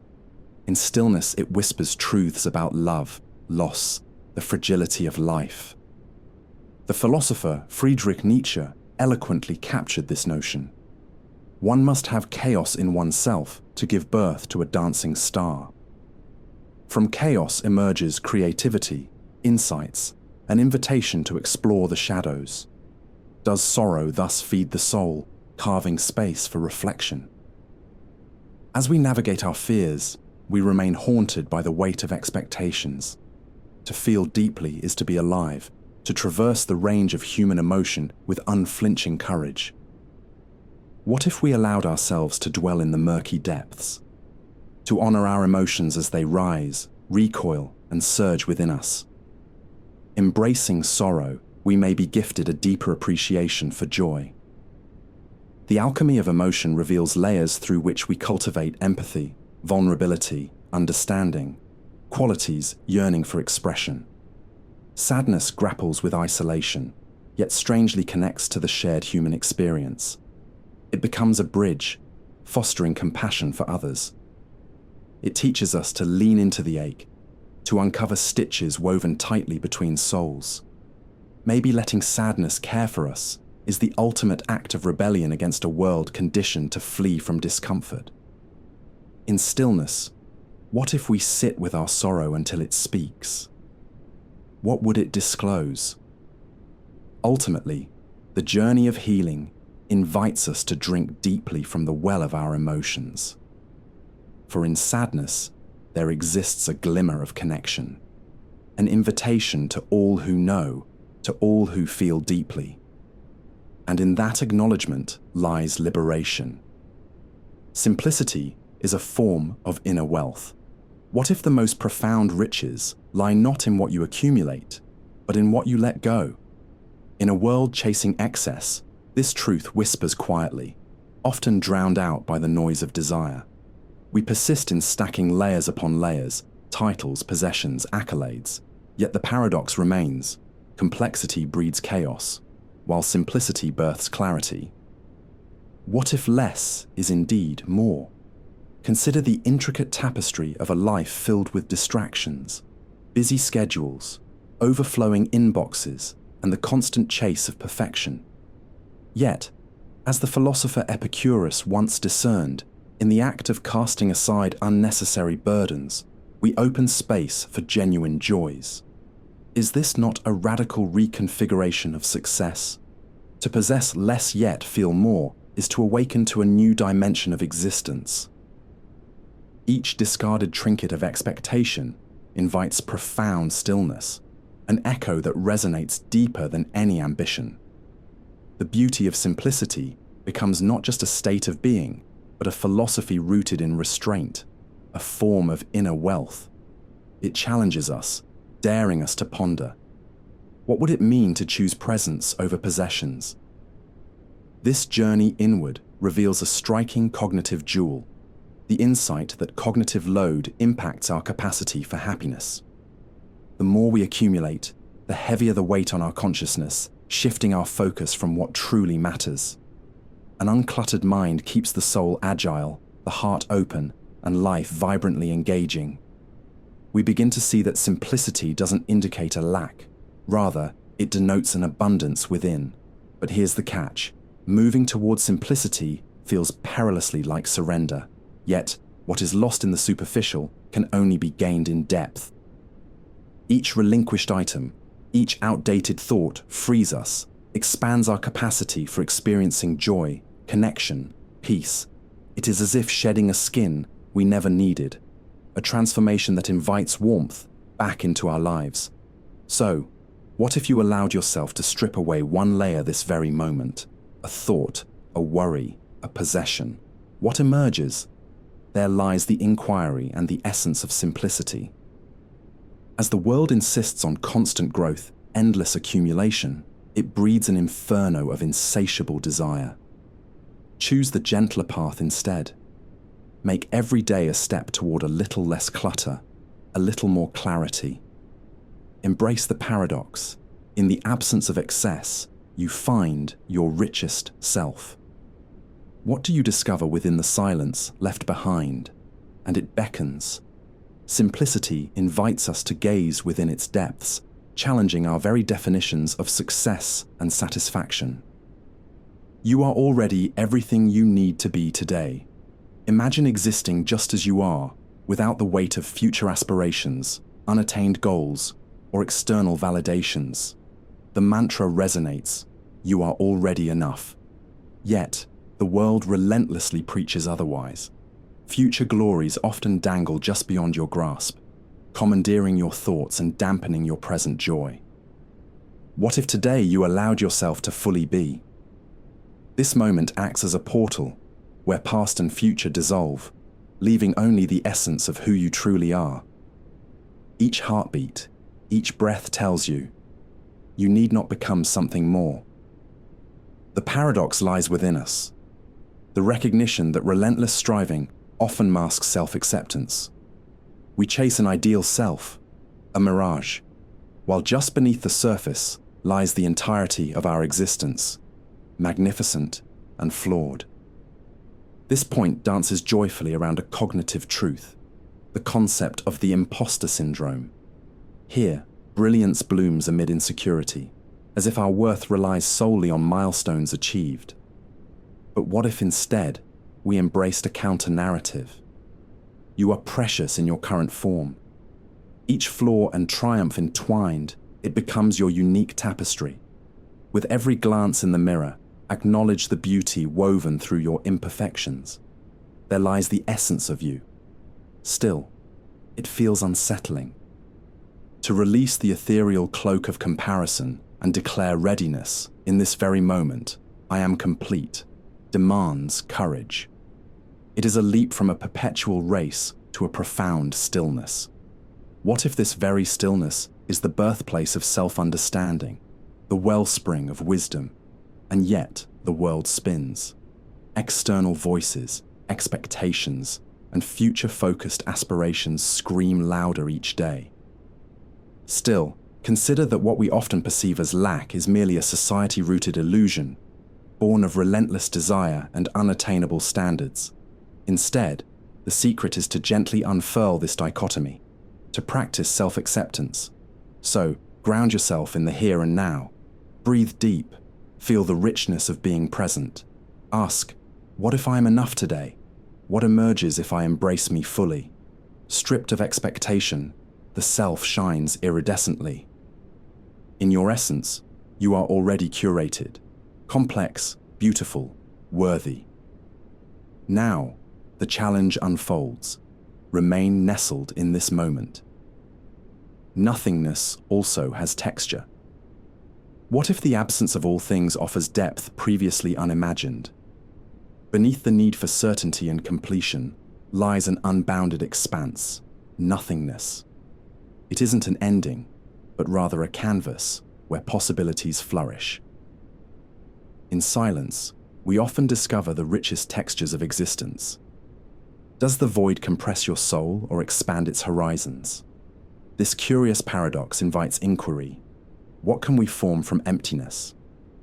Think of the philosopher Martin Heidegger, who urged us to explore being as intertwined with nothingness. Indeed, it beckons like an unseen river flowing through existence. In surreal abstraction, it offers clarity where chaos reigns. That shimmering depth is ironically dense, filled with questions that cut through understanding. The cognitive jewel within this exploration reveals the notion of negative capability, a term coined by the poet John Keats. It embodies the ability to dwell in uncertainty, immersing oneself in the unknown without rushing to find answers. What emerges in the void when we relax into its embrace? Imagine standing before a blank canvas, hesitant yet electrified. The exhilarating pulse of possibility envelops every space in the void. Allow yourself to ponder, what if meaning arises from disengagement rather than relentless pursuit? Herein lies the beauty of existence. Between the strokes of certainty, the gentle caress of nothingness awakens. Yet, we question, can one embrace the void? Can stillness be tranquil? Within it lies a delicate thread of fear, yet it is there, in this soft, unyielding silence that liberation begins. What if nothingness becomes your sanctuary, inviting reflection, granting time to breathe? In this exploration, subjected to the depths of emptiness, you can shed the filters of expectation. Marvelously nuanced, it invites you to redefine experiences, to re-engage with the essence of being. In this way, absence becomes unexpectedly rich, offering new insights into self and society. Thus, become a confidant to nothingness. Resist the temptation of endless pursuit. Embrace the space where being dwells, allowing the textures of existence to emerge in their fullest form. In the hushed echo, you might find a symphony waiting to awaken you. All life is an invitation to contemplation. What if every moment, prickling with the ordinary, transported you into the exceptional present? Life unfolds as an invitation, not merely to exist, but to contemplate deeply. Yet the rhythm of the world often dances away, pulling us toward the fleeting, as if meaning were hidden in the hustle. What if, instead, all around us lies an open diary beckoning reflection? In the quiet spaces of our day, the extraordinary often arises unseen. Each tiny flicker, a stranger's smile, the rustle of leaves, whispers potent truths about existence. It is a reminder that each breath is both mundane and miraculous, an invitation to pause, to linger, to discover wonder in what we overlook. Consider the poetic notion that we inhabit an ecosystem of moments. The philosopher Henry David Thoreau, in his retreat to Walden Pond, suggested that simply living attentively can unveil deep connections with our surroundings. Every observation, every gesture unfolds narratives waiting to be glimpsed. Is it possible that in our rush, we slip past revelations longing to be acknowledged? There resides a remarkable awareness, where meaning surfaces not from grand accomplishments, but from mindful attention to life's patterns. Herein lies a cognitive seed. Research has shown that practicing mindfulness can enhance both happiness and creativity. Each intentional moment we brush against the texture of our being brings clarity, resilience, and connection. Yet the challenge looms: how to cultivate this intimacy with life amid distractions. It begins by embracing moments that appear trite, beckoning you to notice the subtleties veiled behind routine. So, ask yourself, what if you allowed yourself to feel a sense of reverence for the mundane? An invitation to pause and see the world as a canvas painted with narratives, your life as an expansive artwork, raw and beautiful. By reframing your gaze, you illuminate the everyday with newfound intensity.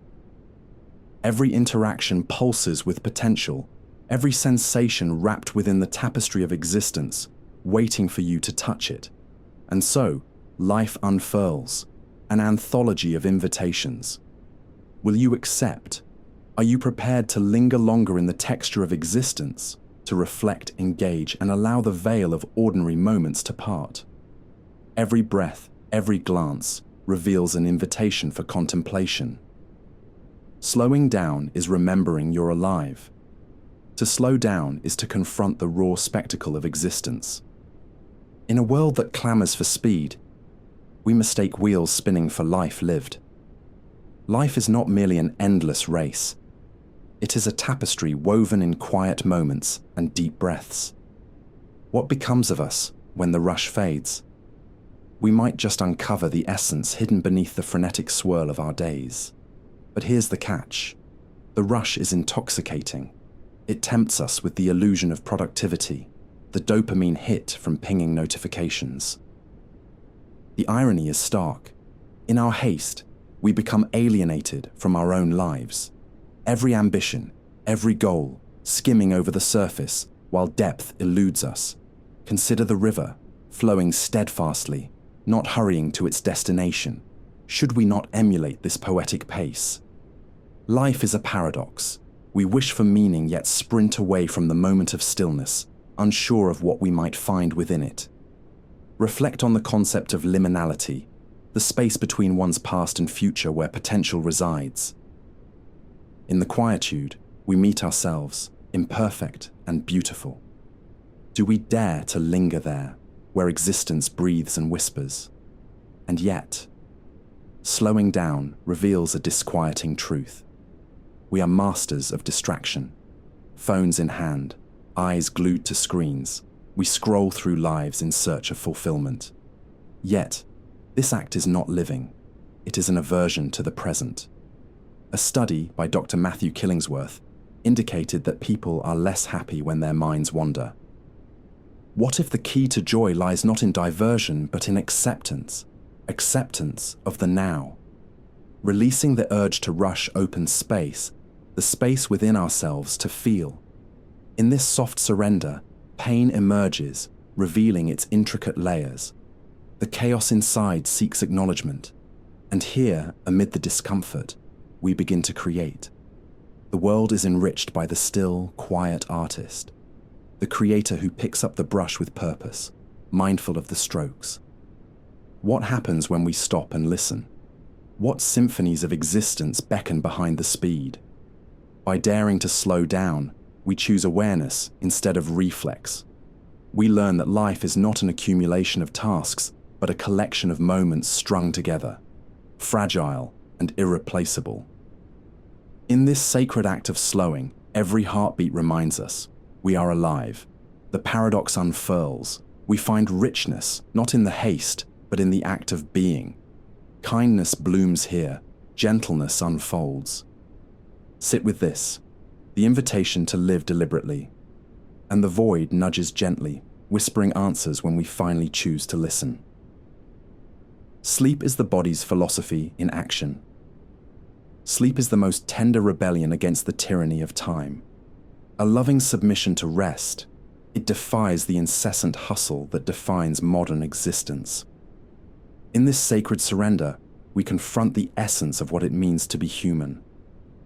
Why do we rush through life, only to collapse into genetic rhythms of unconsciousness? A deep inquiry awaits us in the folds of our nightly retreat. But here's the catch. Do we dream to escape or to confront? As we drift into slumber's embrace, what worlds unfold behind our eyelids? Sleep, that enigmatic state, fosters renewal, restoration, and the wild terrain of imagination. Research from the National Institutes of Health shows sleep is not just passive, it is a time of powerful activity. Does this not suggest that our most profound philosophy is forged in the womb of night? As the veil of consciousness descends, we often seek to relinquish control. Yet the paradox emerges. What if surrender leads us to an uninterrupted conversation with our innermost selves? Night becomes the canvas upon which the day's tribulations fade.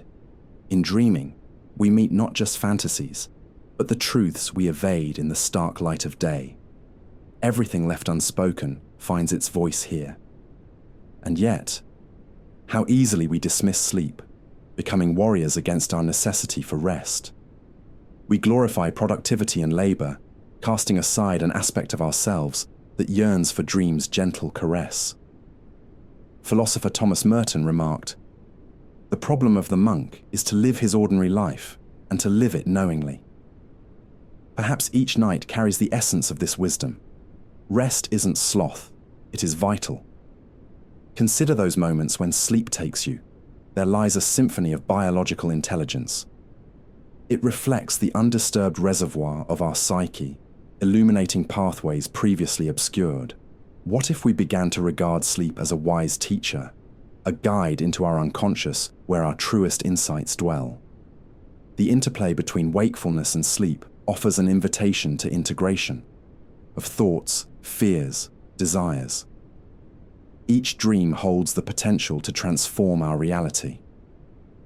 Let us not forget, every time we succumb to tiredness, we participate in the artistry of living fully. When we embrace sleep, we embrace philosophy in action, a space where body and mind unite.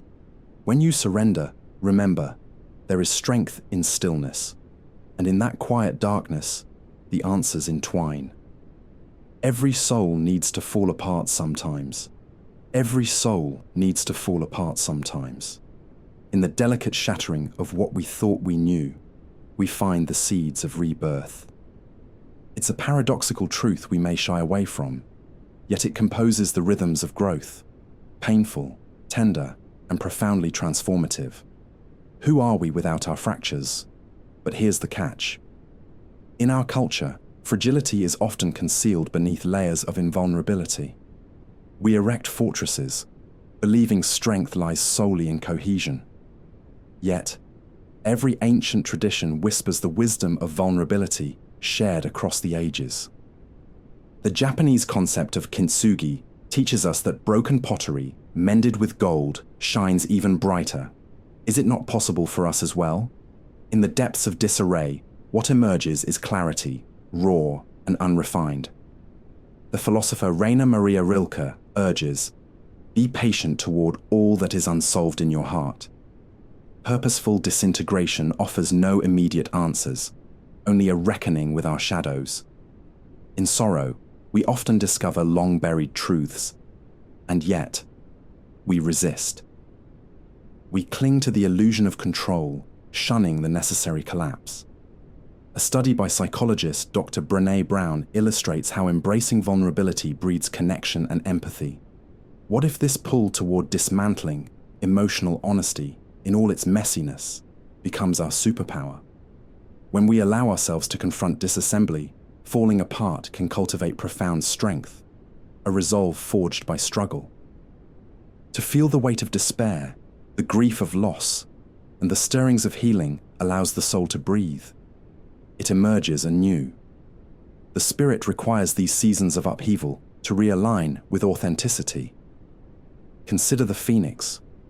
It rises from ashes, not untouched, but transformed. Each moment of fracture whispers of resilience.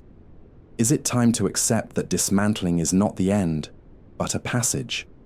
To let go is not to lose. It is a reclamation of the self waiting under the debris. So let your soul fall apart.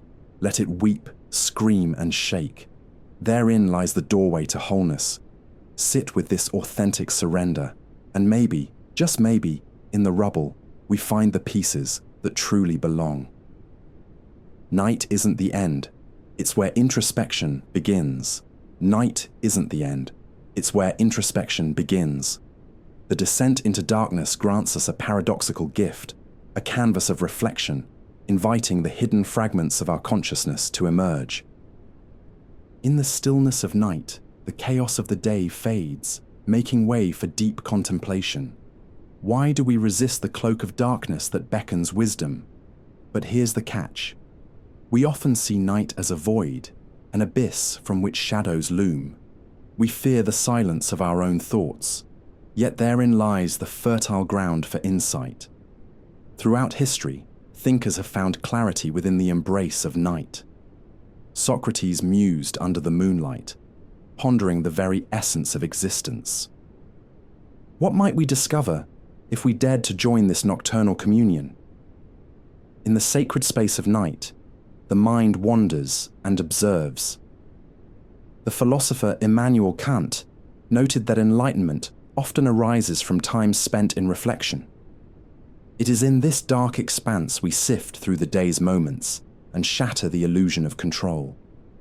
The questions we buried deep during daylight rise, illuminating the path toward deeper understanding. And yet, the comfort of distraction calls us. Screens flicker bright, tasks beckon for completion. We race against the clock, banishing the dark in pursuit of more, failing to realize that night holds the promise of rest and rejuvenation. Yet, it's in stillness, in solitude, that true inquiry possesses us. What if we began to view night as a cocoon rather than a closing chapter? Each star, a beacon, guiding our introspection. A recent study indicates that nighttime reflection can boost creativity by allowing an unbridled flow of thought. Perhaps it is in our willingness to face the darkness that we fashion the most luminous ideas. Every sunset ignites the potential for introspection. Night becomes the ally. There lies power in the pause, an invitation to listen to our deeper selves. With every dusk, we gather the wreckage of our day under starlit skies, piecing together the truths we often overlook. So embrace the night. Let it cradle your questions. Discover in the dark the fabric of dreams waiting to unfold. And the void, it invites you deeper into the dance of becoming. Accepting the uncontrollable. Stoicism. Distinguish what depends and what doesn't depend on you. To accept the uncontrollable is to embrace chaos while maintaining a steady heart. Life spirals in directions unknown, and wrestling with fate is an exercise in futility. Have you ever considered that the more you fight to control, the more you lose control? Control becomes the illusion, a mirage shimmering just out of reach. Here lies the seed of discomfort. The cosmos dances on without our consent, indifferent to our desires. What if, in any given moment, all we truly need is acceptance? The Stoics teach us which matters reside under our command. Thoughts, choices, actions, and which are but wisps of wind, others' opinions, outcomes, the past. We are, perhaps, but tiny boats tossed on the ocean of existence. The waves do not heed our cries for calm. They pulse with majesty and indifference. Imagine clarity emerging not from a fortress of control, but from an openness to life's unfolding. The serenity prayer echoes through time. Grant me the serenity to accept the things I cannot change. This, we discover, is not merely acceptance, it is release. And yet, that presents a paradox. By letting go, do we not grasp something far more powerful? Every struggle against the current births tension, a tightness in the chest, the clenching of fists. We scramble, exhaustively, to stifle the tide. But what if, instead, the act of recognizing the uncontrollable liberates? It's not about the world's volatility, it's about our perception of it. Breathe deeply. What does it mean to exist in fluidity? To hold all that comes, letting it flow through, rather than trying to trap it. Indeed, ancient wisdom teaches, what is in your control? An inquiry that gnaws at the edges of anguish. Can you name your burdens, the ones that aren't yours to carry? Within this acceptance lies the latent power to endure the uncontrollable. You become a spectator of life's divine comedy, laughing amidst the absurdity, floating in clarity forged by acceptance. The Stoics remind us, discomfort transforms into wisdom, strength, and understanding. And so, life pulses on ceaselessly as we remember, to accept is not to resign, but to understand the sublime nature of our being. The battle fades, replaced by a quiet resonance. The need for control dissolves into the grand tapestry where chaos and beauty reside. What does this revelation whisper to your soul? Sit with this, and the void stares back. Nothing is missing from the now. Eckhart Tolle. Presence as an antidote to anxiety. Nothing is missing from the now. How can such simplicity evoke terror? The present moment pulsating with life beckons, yet anxiety lingers, a shadow whispering, "You need more." Could it be that in seeking fulfillment beyond the now, we doom ourselves to perpetual dissatisfaction? In a world of endless distractions, we often lose sight of the present, chasing shadows of what could be. Time bends. The gates of possibility appear infinite, yet what are they but illusions? Like mirages fading upon inspection, These illusions feed our collective restlessness. If only I had becomes a mantra draped in the cloak of regret. Take a moment. Feel the earth beneath your feet.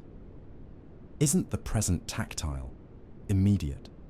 Eckhart Tolle nudges us toward presence, urging us to awaken from the slumber of incessant thought.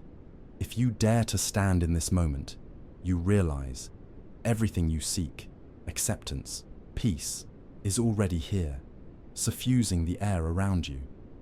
But then, a paradox emerges. How do we exist in a world that perpetually tells us to strive? Each moment is pregnant with potential, yet we dwell on what lies ahead or behind. And yet, therein lies a key.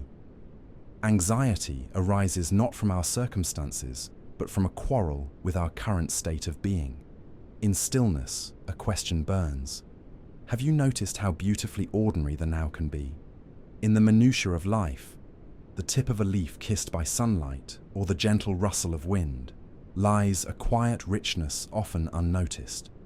Perhaps the secret lies in surrendering to what is, transforming criticism into a deep recognition of presence. In gratitude, lean into this moment. Ground yourself. What if you embrace the very essence of being, recognizing that nothing is, or ever could be, missing?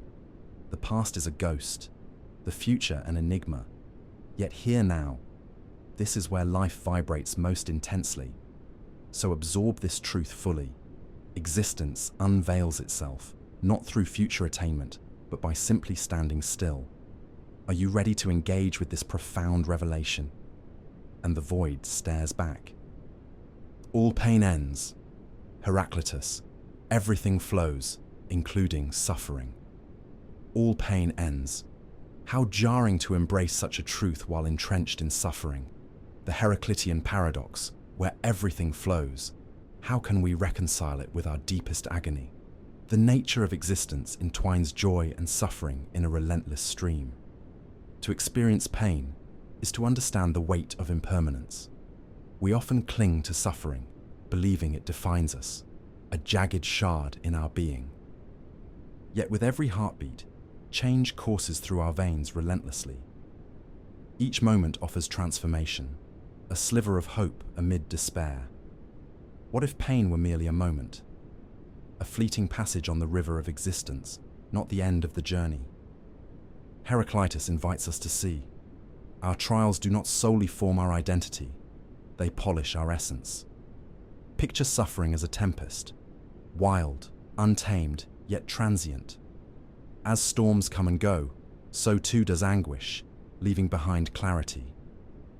Such discomfort, tinged with wisdom, prompts reflection. What can I learn? Consider the silent strength in surrender. To flow with pain rather than resist, it opens the door to resilience. Within grief's grasp lies a latent guide. It nudges us, this gentle teacher. What if you embraced it? Here manifests the paradox. Our liberation lies not in avoiding suffering, but in understanding that it, too, is impermanent. Every ache carves pathways for growth. Every moment of suffering uncovers layers, pushing us deeper into the well of self-awareness. How liberating to recognize that we are not solely defined by our hurt. Instead, we are actors in a bountiful play, all roles fading to reveal the essence of collective experience. Imagine a world where the cycles of suffering are acknowledged, a gentle dance of acceptance. The pain we clutch so tightly is an invitation to create, to bloom anew as seasons shift and life renews itself. And yet, we must sit with this unsettling truth. Can we release our need to cling to the familiar? Can we embrace the ebb and flow of our lives? And the void stares back. The world doesn't need rushing. Taoism, Wu Wei, effortless action. The world doesn't need rushing. Have you sensed the frantic rhythm dictating your every move? In the constant race toward an unseen finish line, we sacrifice presence, an irony lost in our haste. Wu Wei, effortless action, teaches us that true mastery lies in alignment with nature's flow. Pause for a moment. What if, instead of striving, you surrendered to the currents of time? What if each gesture you made could emerge from a place of ease? The Taoist wisdom that exhorts us to act without forcing creates space for what is meant to unfold. Rushing, then, reveals itself as an illusion, a mask worn by those too burdened by expectations. Yet consider what ancient wisdom insists. The vine does not scramble to blossom. It simply exists, allowing the season to nurture its growth. Are we not, in our own right, nature's unfolding? Imagine in this surrender, the world thrives not amid haste, but within measured breaths, tended moments of quiet reflection. What flowers in stillness? The tension unfolds gently into discovery. Yet, a paradox looms. To do nothing is often seen as weakness in a world glorifying productivity. Ironically, pausing, resting, and engaging in Wu Wei reveal our strength as we embrace patience. When we discard our need for control, we align with a profound truth.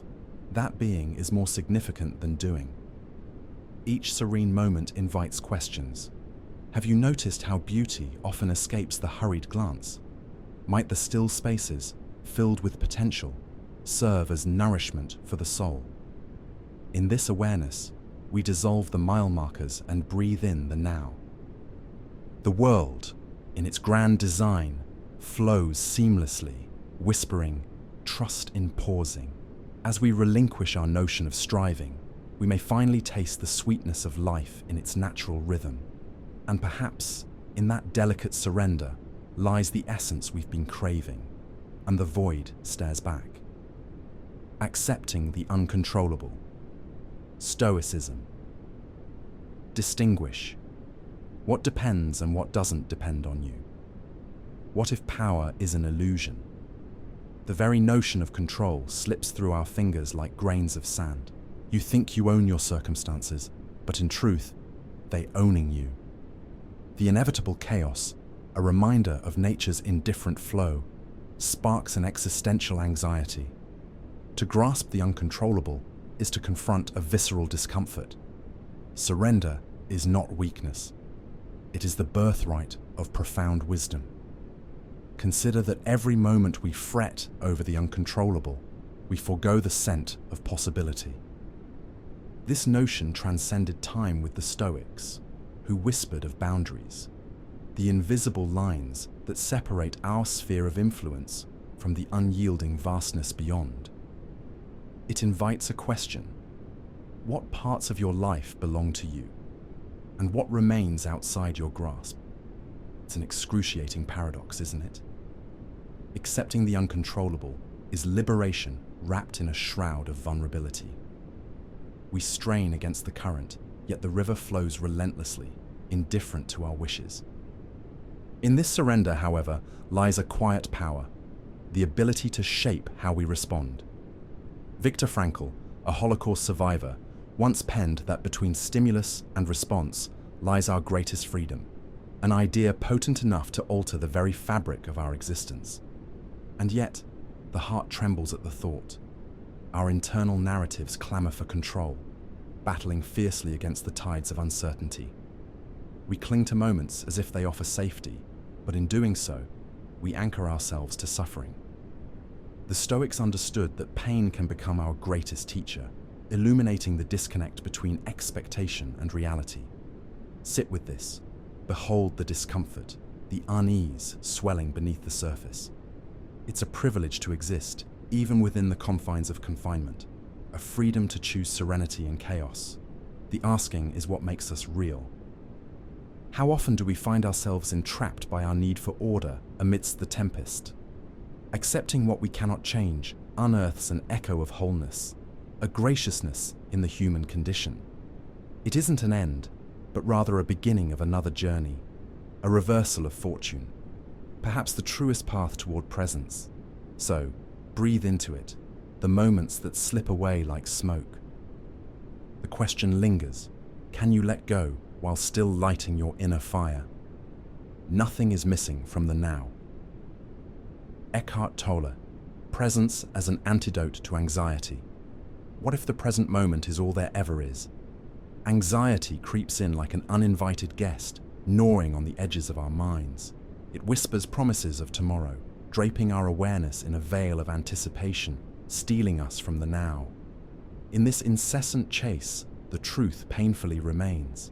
Nothing is missing from this very moment. The paradox unfurls.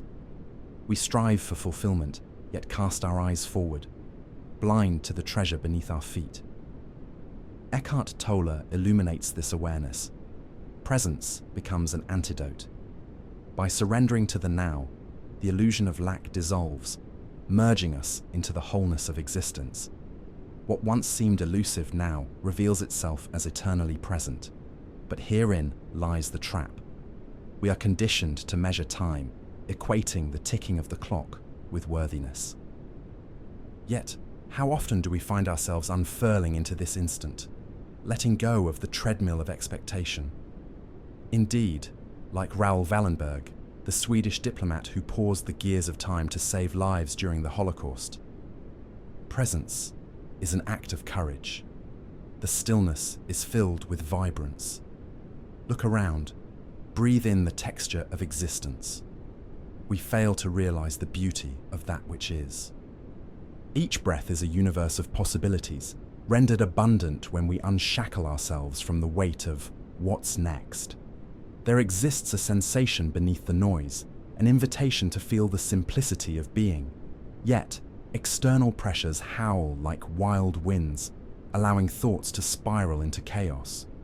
What if we could pause? Nothing more, simply to exist. Nothing is missing here. The thoughts will dissipate. The room will quiet. Imagine living each moment, not as an obligation, but as a blossoming invitation. So, dwell here. Embrace the unraveling of your relentless pursuit. What beauty lives in stillness? Imperfection is natural. Wabi-sabi. Beauty in the transient and imperfect. What if the very essence of beauty emerged from imperfection? Caught in the relentless pursuit of flawlessness, we forget to notice the artistry hidden in cracks and crevices. Wabi-sabi, a Japanese philosophy, teaches us that it is precisely in life's transient nature that we find our most profound connections to existence. This is an unsettling realization.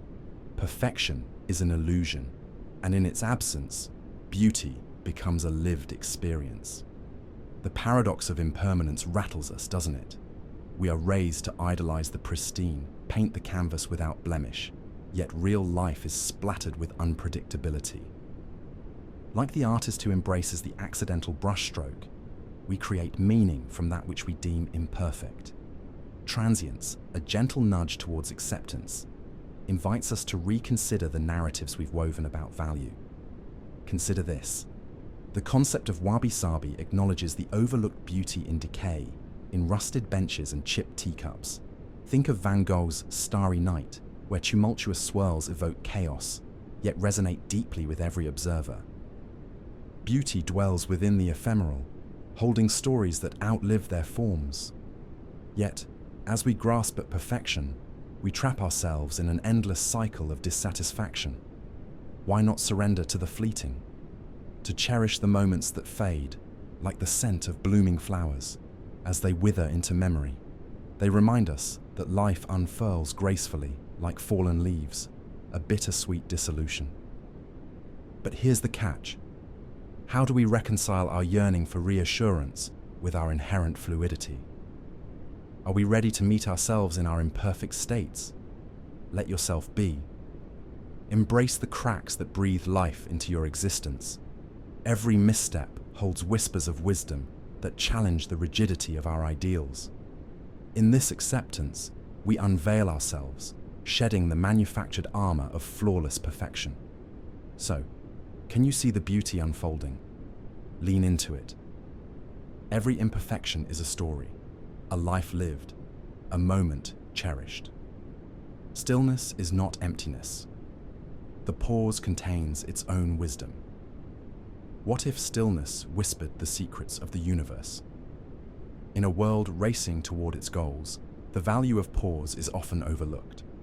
Within those quiet intervals lies not emptiness, but a profound fullness, a sanctuary of wisdom.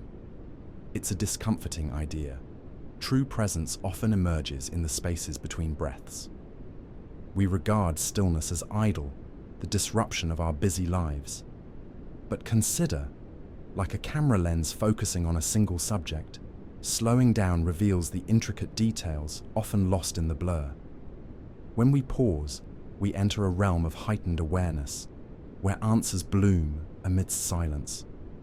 What a contradiction it is to elevate noise above tranquility. Think of Zen gardens, meticulously raked, a testament to nature's beauty balanced against discipline. Amid the simplicity springs forth clarity, yet we overdose on the chaos that shrouds our perceptions. Each moment in stillness acts as fertile ground, nurturing insights that rush and clamor would stifle. But here arises the tension. Are we willing to confront our own discomfort as we linger in silence? The modern age screams for productivity, drowning out the gentle messages of stillness. It is no accident that, in moments of contemplation, breakthroughs breathe life. Think of the potter whose hands rest on clay, allowing form to emerge through patience. In our own existence, we need to grant ourselves that same grace, to pause, to breathe, to reflect. In the stillness resides a question. What truths may unfold if we simply embrace the quiet? The wisdom awaits, blossoming beneath the surface of chaos. So, surrender to the void and dive deep. What might you discover in the silence? Your breath is a refuge. Mindfulness, the body as an anchor. In the chaotic dance of existence, the notion that your breath is a refuge emerges as a quiet paradox. What if in our frantic search for solace, it is the most primal act, inhaling, exhaling, that holds the key? The breath, so effortless, yet so profoundly telling, invites us into presence. The true refuge lies not in the countless distractions of life, but in the singular rhythm of our own inhalation. And yet there's discomfort here. We often mistake the frantic pace for life itself. We rush through moments, pursuing a future that remains perpetually out of reach. The breath reminds us that existence unfolds in the present. It invites us to pause, to listen. This isn't just a metaphor. Breathing is life's vehicle, grounding us when anxiety beckons from the shadowed corners of our minds. But here's the catch.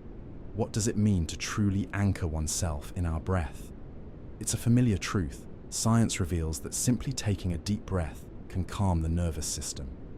The anecdotal wisdom of breathing techniques has permeated cultures for centuries.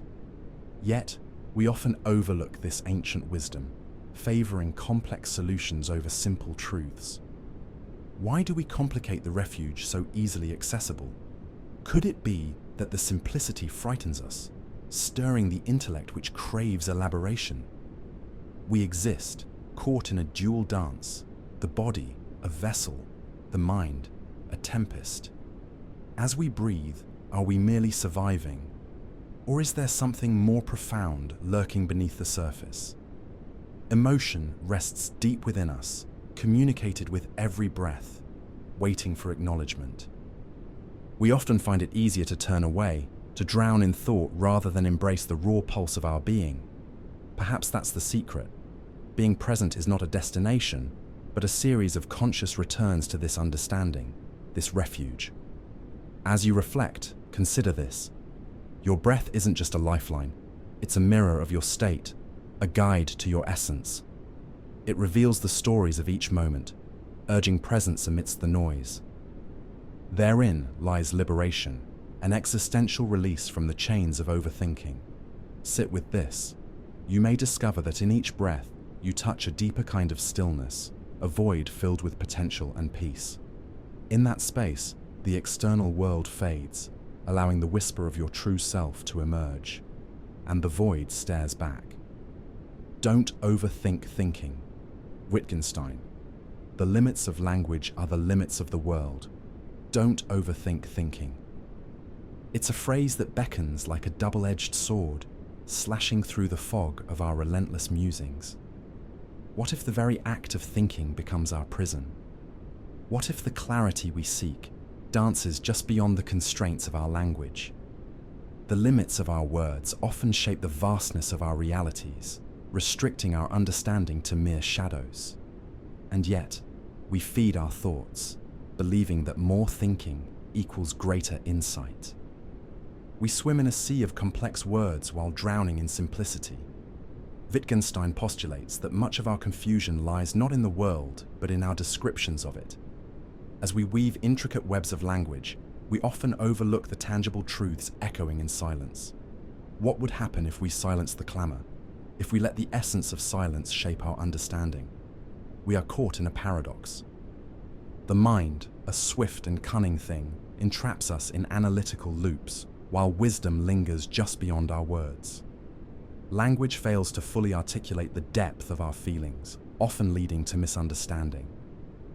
When we seek to express the intangible, do we confine it to a box that ultimately belies its nature? Recognizing this, can we then step back from the brink of incessant rumination? Would a gentle unraveling be more fruitful than fevered analysis? The mystery lies not in solving problems, but in appreciating the questions, allowing them to breathe. Embracing the unknown may reveal a richer tapestry of existence than any answer could provide. Sit with this. What if letting go of overthinking opens pathways hitherto unseen? Beneath the layers of intellect, a quiet awareness persists, waiting for you to whisper in its ear. What if your thoughts, when left unshackled from the need to categorize, could reflect your truest essence, and the void stares back? Complexity often hides emptiness. Sometimes, what's big says less. Complexity often hides emptiness. Imagine standing in front of an intricately designed facade, marveling at its grandeur, only to discover the hollow space behind. What if our lives are filled with such facades, intricate yet devoid of genuine substance? In an age where complexity is worshipped, clarity feels like an alien concept. And yet, beneath the sprawling towers of thought, the simplicity whispers. Complexity can intoxicate, lulling us into a false sense of sophistication. Perhaps it's a shield we erect against the rawness of existence. The deeper truths reside within the humble simplicity of experience, waiting to be noticed amidst the noise of grand narratives.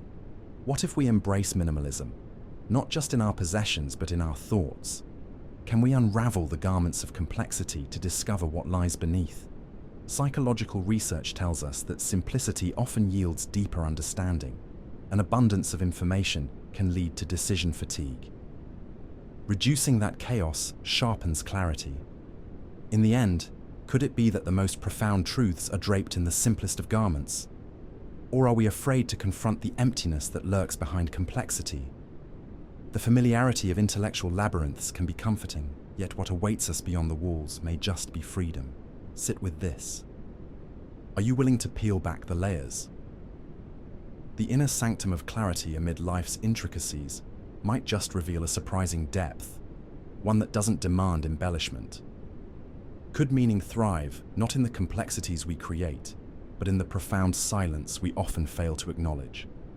And the void stares back. You are a passenger in life, not the driver. Montaigne. Humility in existence. You are a passenger in life, not the driver. This statement carries the weight of paradox, inviting reflection on our perceived control over existence. What if, despite our relentless efforts to steer our lives, we are merely along for a ride, followers of an unpredictable current? As Montaigne keenly observed, the humility of our role amidst life's chaos is a profound revelation. But here's the contradiction. We are conditioned to believe in agency, in the narrative of absolute control. Reality, however, weaves a different tale. Embracing the mindset of a passenger doesn't belittle our efforts. It merely acknowledges the vastness of the unknown. Life unfolds like a river, not always conforming to our planned trajectory. Do we dare relinquish our grip on the wheel and learn to navigate the currents instead? Within this acceptance lies a raw power. Research suggests that embracing uncertainty can enhance resilience, fostering a sense of connection to the world. When we release our grasp on control, we open ourselves to new experiences, allowing the flow of life to guide us. What lessons await us during our ride when we relinquish the notion of being the driver? Consider this. As passengers, we encounter views, unexpected delights, deep sorrows, moments that shape our existence in ways we may never grasp while fixating on control. Are we missing the beauty in the mundane, the lessons carried in serendipitous encounters? Could it be that humility and acceptance liberates us, bridging the chasm between desire and reality? Sit with this. The open road ahead might not be what we envision, but therein lies opportunity. When we cease to clench the wheel, we might find joy in the journey, truly experiencing life rather than simply navigating through it. And the void stares back. Detection is not loss, but lightness. What if detachment is the key to freedom? A paradox resides here. By giving up the weight of attachment, we soar. In a world that preaches clarity through possession, this insight emerges. We are not the things we clutch tightly. They become anchors, dragging us into the depths of despair. Detachment invites us to float, to breathe. Can we release our grip and still remain? Detachment, far from being a barren vacancy, is the fertile ground of liberation. The Theravada Buddhism philosophy whispers a different truth. Loss is not absence. It transforms into lightness, allowing us to dance with existence without fear of falling. Cling to nothing, be free of everything. What remains when we strip away our dependencies? The truth lingers here. Pain often masquerades as attachment. The more we cling, the deeper our wounds cut. Like birds stitched to the earth, we recoil at the thought of soaring into the open sky. Yet consider this. What goes may return anew, transformed. A gentle breeze in our lives, urging us to reconsider where we invest our emotional weight. And yet, here's the catch. Detachment does not come easily.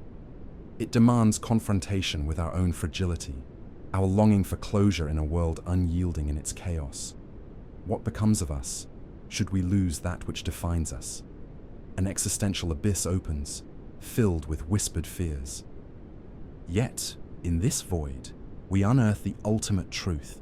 Within extensive nothingness lies profound potential. Surrendering attachment doesn't mean forsaking love or connection.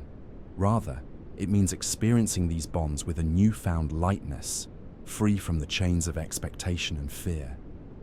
Think of intricate fractals, endlessly repeating patterns, each one a reminder.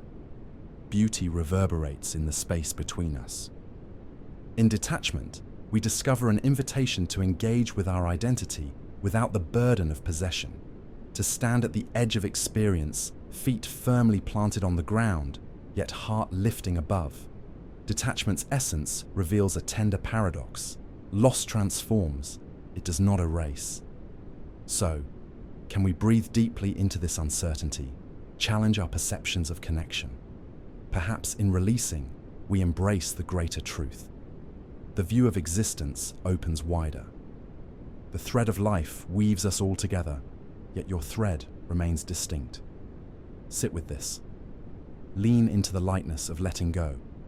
Find strength in the art of detachment, and the void stares back. A mind that wanders, slowly sees more. What if slowness unveils hidden truths? In a frenetic world, where speed reigns as virtue, this radical notion flutters through our consciousness. Perhaps haste blinds us to wonder.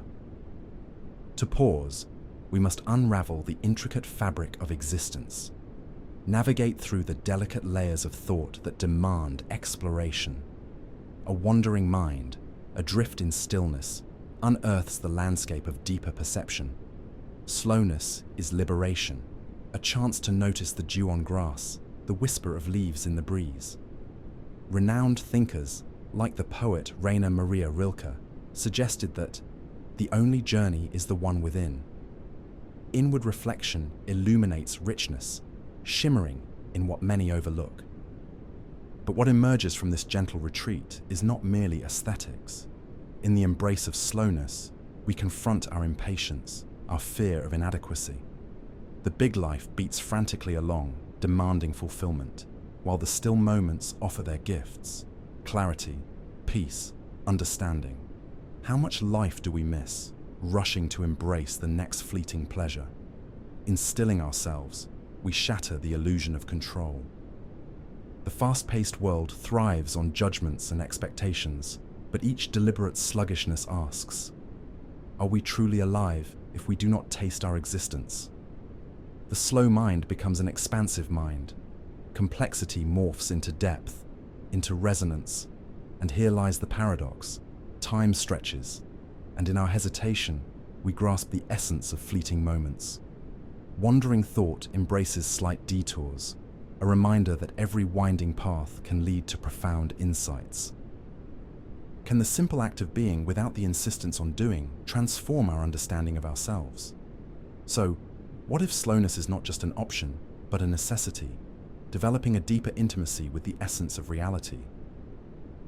As we savor life's rhythm, questions arise. What stories do we weave when taking the time to look? What hidden gems cling within our meandering thoughts? As you journey through moments, allow your mind to wander. Slow down, breathe, and permit existence to unravel its wisdom. Perhaps in that stillness, we will finally see. And the void stares back. Uncertainty is also a path. What if uncertainty is where true faith resides? A profound paradox hums beneath our doubt, a reality that challenges the rigid walls of certainty. The leap into the unknown is less a plunge and more an invitation to witness the dance of existence. Life unfurls itself in whispers, cradling truths beyond our comprehension. Kierkegaard understood this clash. Faith is not fortressed in absolutes, but fulfilled in acceptance of what cannot be grasped.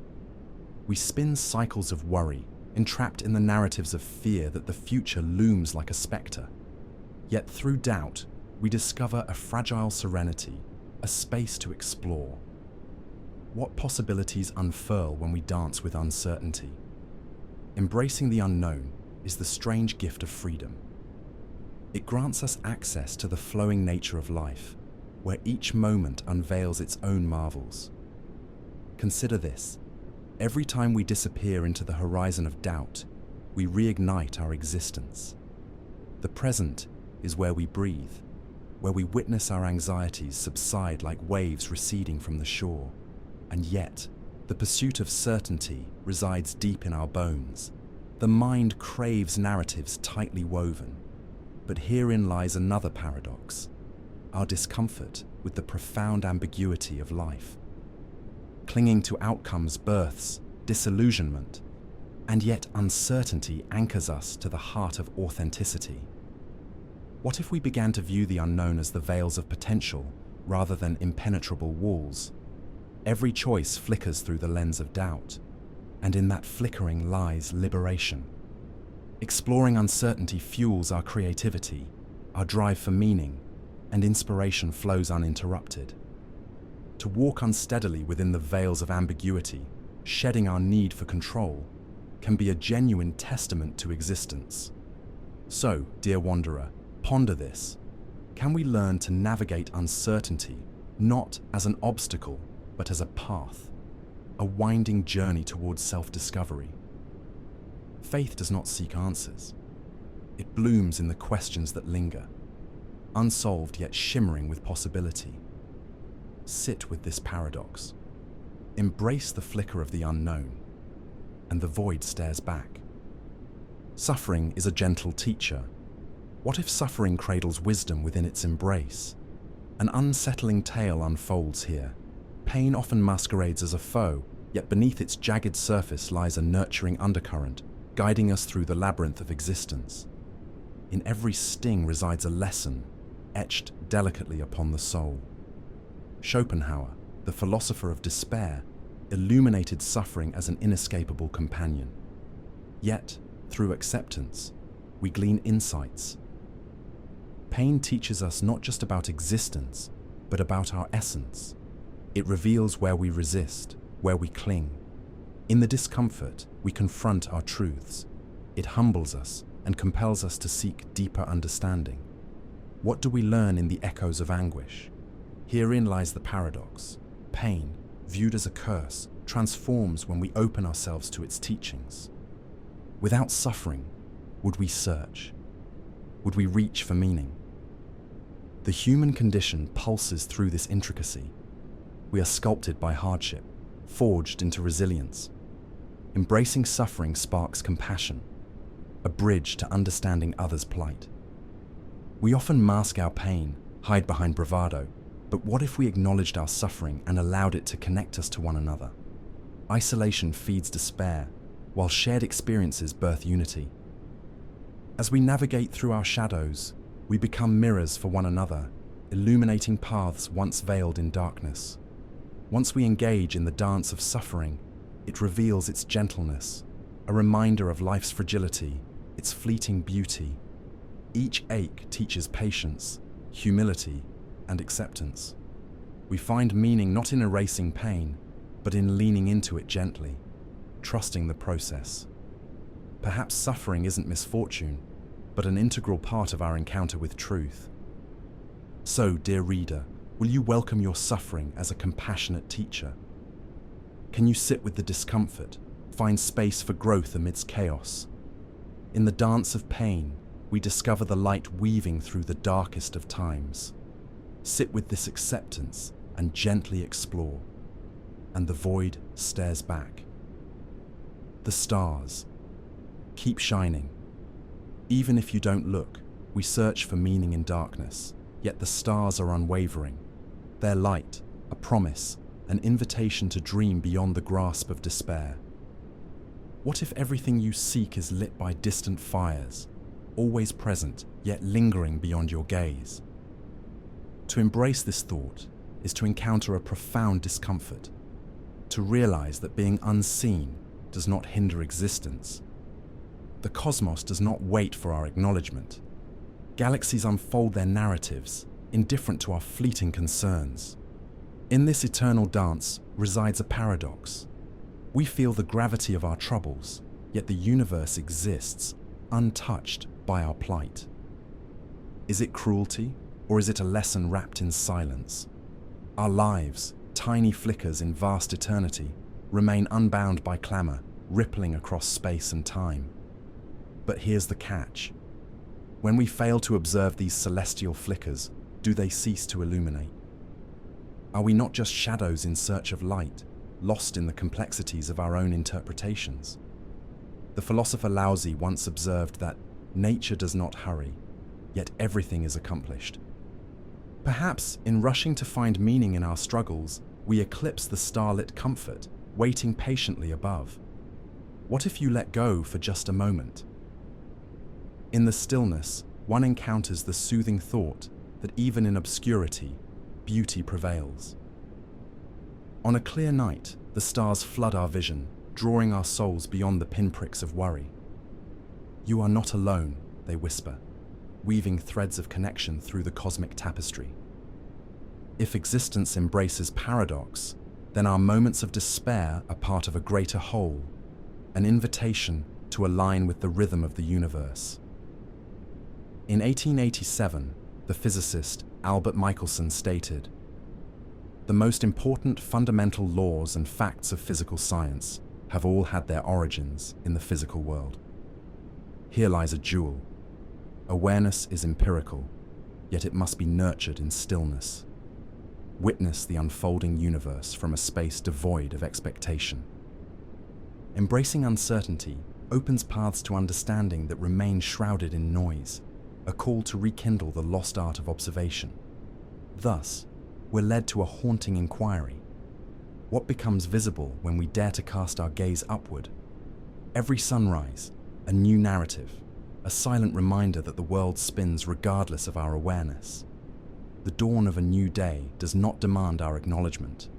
Its awakening cradles the calculations of our existence. So, sit with this.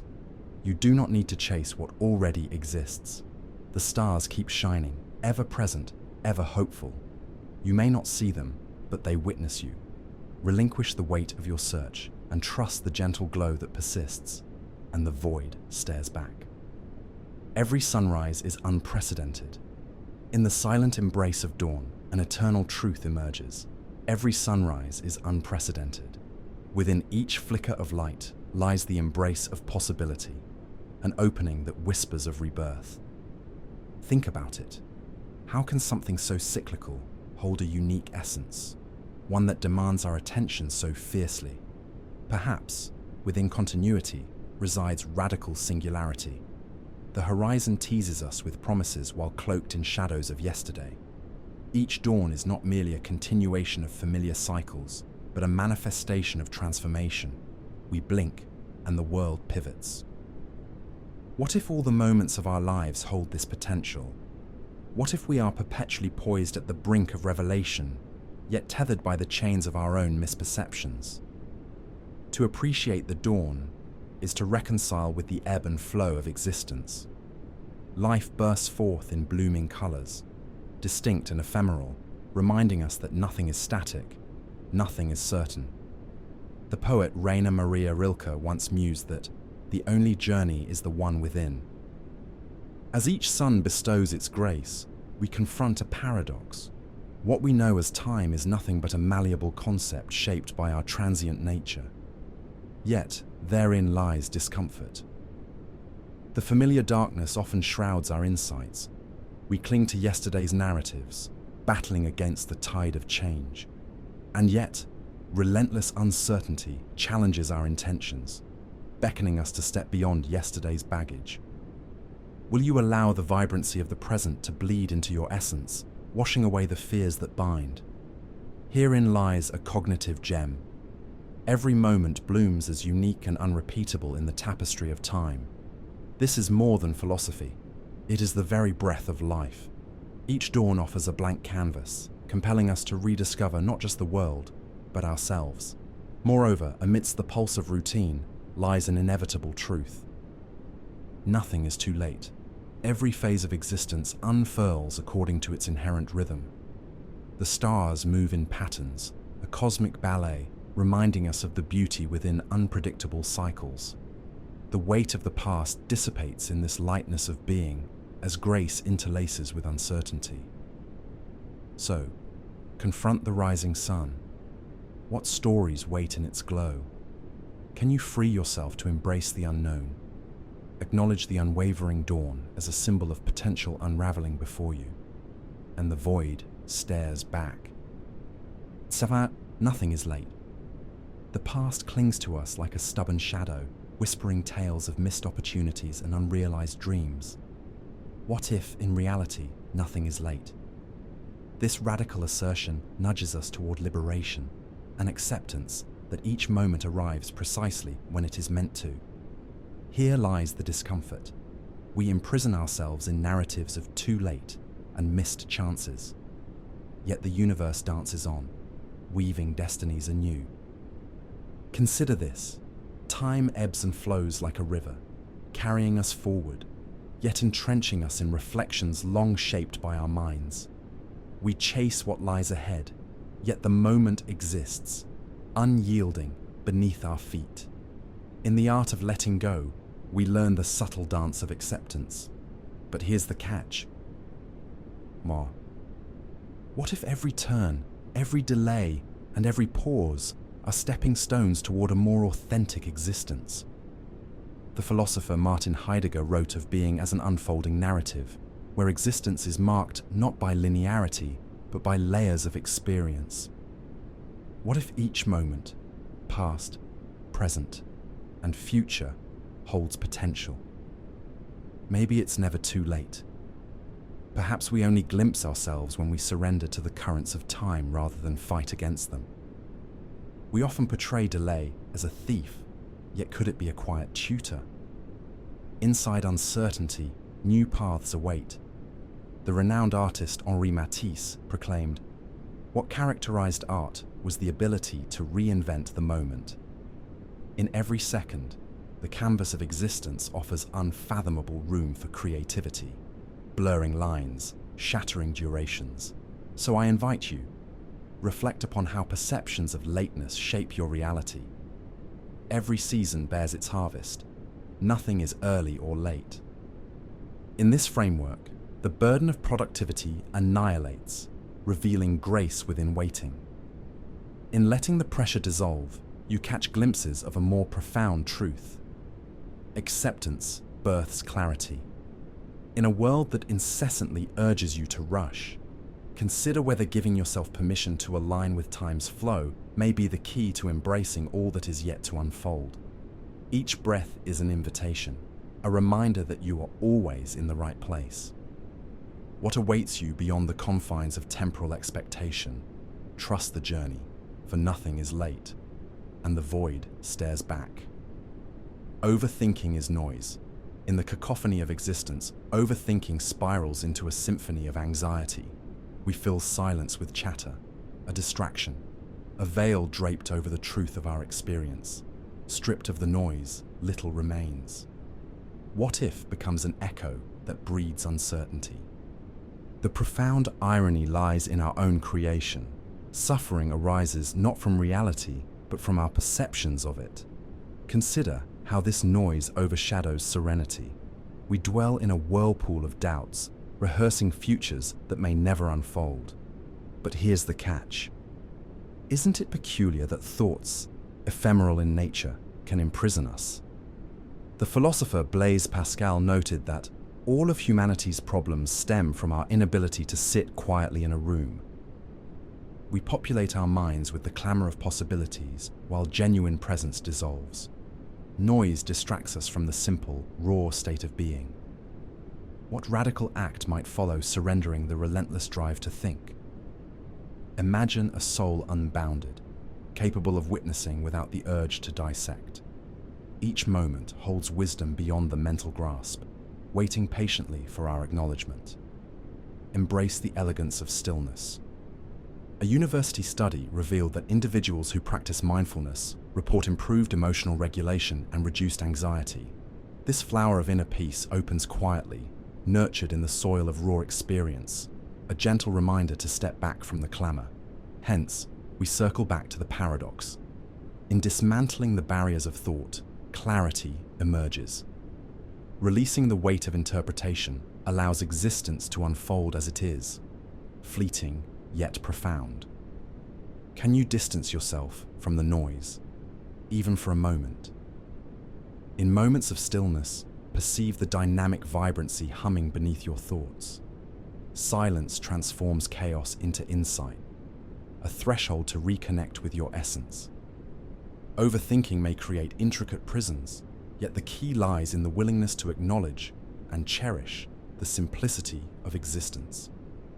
What shifts when you embrace the quiet, allowing thoughts to flow freely like shadows at dusk? Each whisper of silence carries you closer to a realm untouched by doubt, and the void stares back. Love begins with attention. Attention is a gentle revolution. When Simone Weil suggested that to see the other with presence is already to love, she unwrapped a paradox. Does love require action? Or is it an awakening of awareness? A glance, a breath, an undivided moment. Such simplicity envelops a profound truth. But herein lies the catch. How often do we truly notice? What if, in our frenzied search for connection, we overlook the simplest gift of all, our focused presence? In a world of distraction, the act of being fully present for another is a radical choice, a soft power embedded in silence. When we truly observe, we bear witness to the essence of others. We accept their flaws, their beauty, their entirety. And yet, how frequently does our gaze drift, tethered to screens, to thoughts, to the hyperactivity of a restless mind? In psychology, The act of mindful attention fosters relationships. Studies reveal that individuals who practice presence report deeper connections. Neurobiological mechanisms suggest that such attention activates empathy circuits. The heart, when aligned with the eyes, recognizes the light and shadow of another's spirit. We become conduits, bridging realms of isolation through the mere acknowledgement of existence. But what does it mean to love in this manner?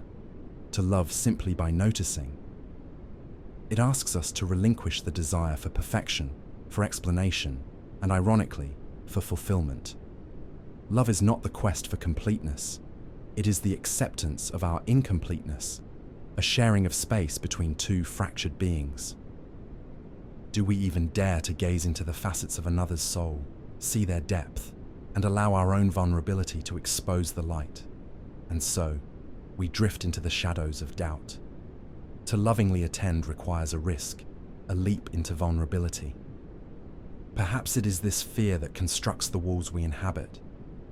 I cannot look too closely, we whisper to ourselves, for I might be vulnerable. Yet this avoidance is a prison of our own making. The paradox lies here. Love is both a shield and a surrender, a choice to embrace vulnerability in another's gaze. Ultimately, love demands no grand gestures, no overt declarations. It is an unfolding in the stillness of presence. It asks us to lean in, to witness the unspoken, to breathe life into what is often left unsaid. Sit with this. How often have you given the gift of your presence? And who have you truly seen? And the void stares back. You are where you are. You are where you are, a simple mantra that carries the weight of existence, revealing the profound intricacies hidden in our wandering minds. Yet the question endures, can we truly embrace our present selves, amidst the chaos of choices and regrets, clinging close like a heavy cloak? This idea of positive existentialism invites us to dismantle the illusion of perfection, the notion of better places and better selves. We find ourselves perpetually chasing futures that linger just out of reach. A landscape of hope, yes, but also of dissatisfaction. But here's the catch. How often do we ignore the richness of the now, the tender beauty wrought from stillness? Time, in its relentless march, obscures the subtle magnificence of being. The philosopher Martin Heidegger spoke of being in the world, a state intertwining identity and existence. In being rooted to the present, we navigate the layers of self that are often masked by expectation and fear. Happiness becomes a fleeting illusion when we are unmoored from the essence of our reality, our physical, emotional, and sensory experiences. Each moment, unique, waits patiently for us to acknowledge its arrival, yet we gaze past them. What if we shift our perspective? Imagine you are a traveler who pauses amidst a bustling marketplace, completely immersed in the colors, the scents, the laughter around you. Can you sense that every moment is alive with possibility? Life's carousel spins, not forward, but inward. Dare I say it, the essence of existence thrives within the rhythm of acceptance. Yet we may spiral into questions, casting shadows on our understanding. Am I enough? Is this where I'm meant to be? The pressure of existence clings tightly. The weight of shoulds suffocates. Maybe this is where we stumble upon liberation, an acceptance of the imperfect journey, that no matter where you are, it carries purpose and wisdom. To be grounded is not to be restrained, but to nurture the freedom found in acceptance. So sit with this. Your heart, your body, your breath, however flawed, are exactly what they need to be. Listen to the whispers of your reality. You exist in relation to all that surrounds you, in harmony and discord alike. And the void stares back. Truth does not shout. Truth does not shout. It lingers softly, like the muffled echoes in a vast canyon, waiting for ears that are willing to listen. How often do we drown in the clamor of voices seeking to proclaim truth with megaphones of certainty? In a chaotic world where opinions collide, what if the mightiest truths remain unmoved, cloaked in silence? Consider this. Not everything requires articulation. Oftentimes, the harsh light of explanation crystallizes the beauty of existence into rigid forms. Yet, in stillness, we may uncover the wisdom that requires no justification. The philosopher Martin Buber hinted at this intimacy of silence when he suggested that the true essence of being is revealed not in our words, but in our presence, our unspoken connections. To regard truth in silence is to embrace uncertainty, an exquisitely frightening endeavor. Thoughts spiral into paradoxes. If all truth must be articulated, are we then only as valuable as the words we wield? The allure of noise whispers that validation is found in proclamation, yet most moments of brilliance emerge from the quiet, the reflection, the abyss of contemplation. In the realm of psychology, silence cultivates clarity. Research illustrates the importance of pauses in communication. They allow for deeper listening, richer understanding. A pause forms a bridge between thought and expression, between the self and other. How can we engage with someone if we are always racing to fill pauses with the chatter of rationality?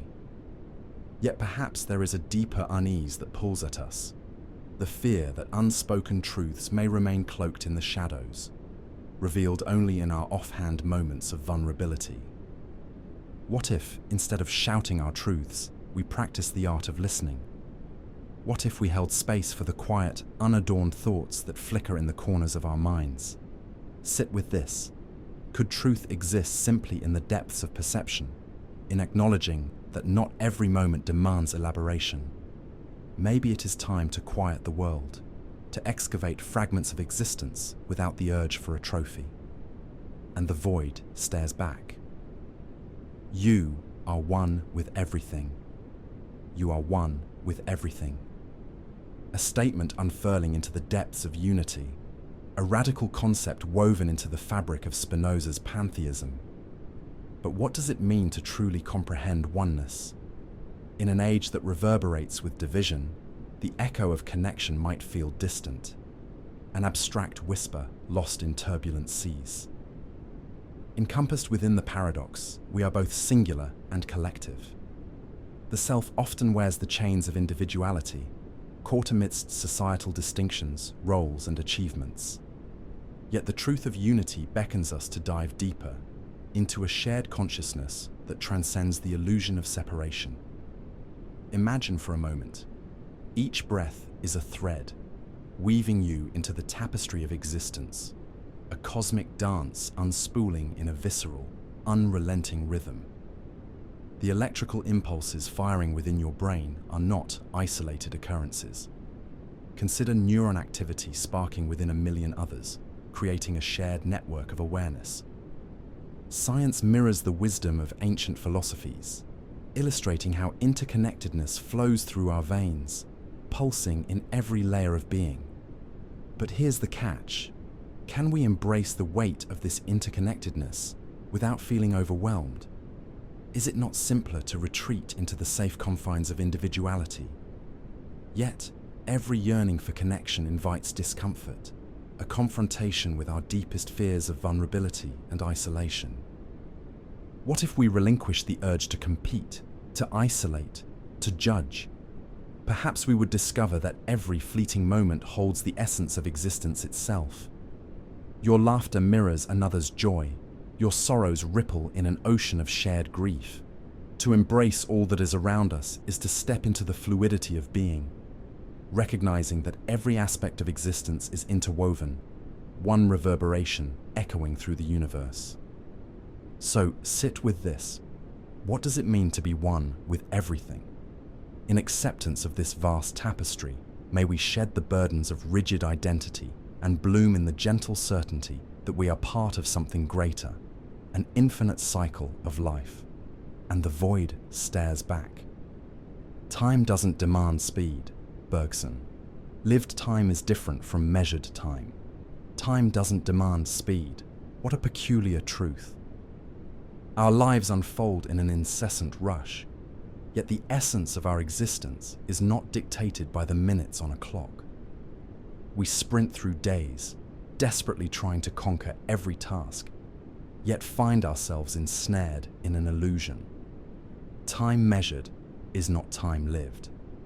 But here's the catch. What if our frenetic pace blinds us to the richness of each moment, transforming reality into a mere checklist? Consider a river flowing.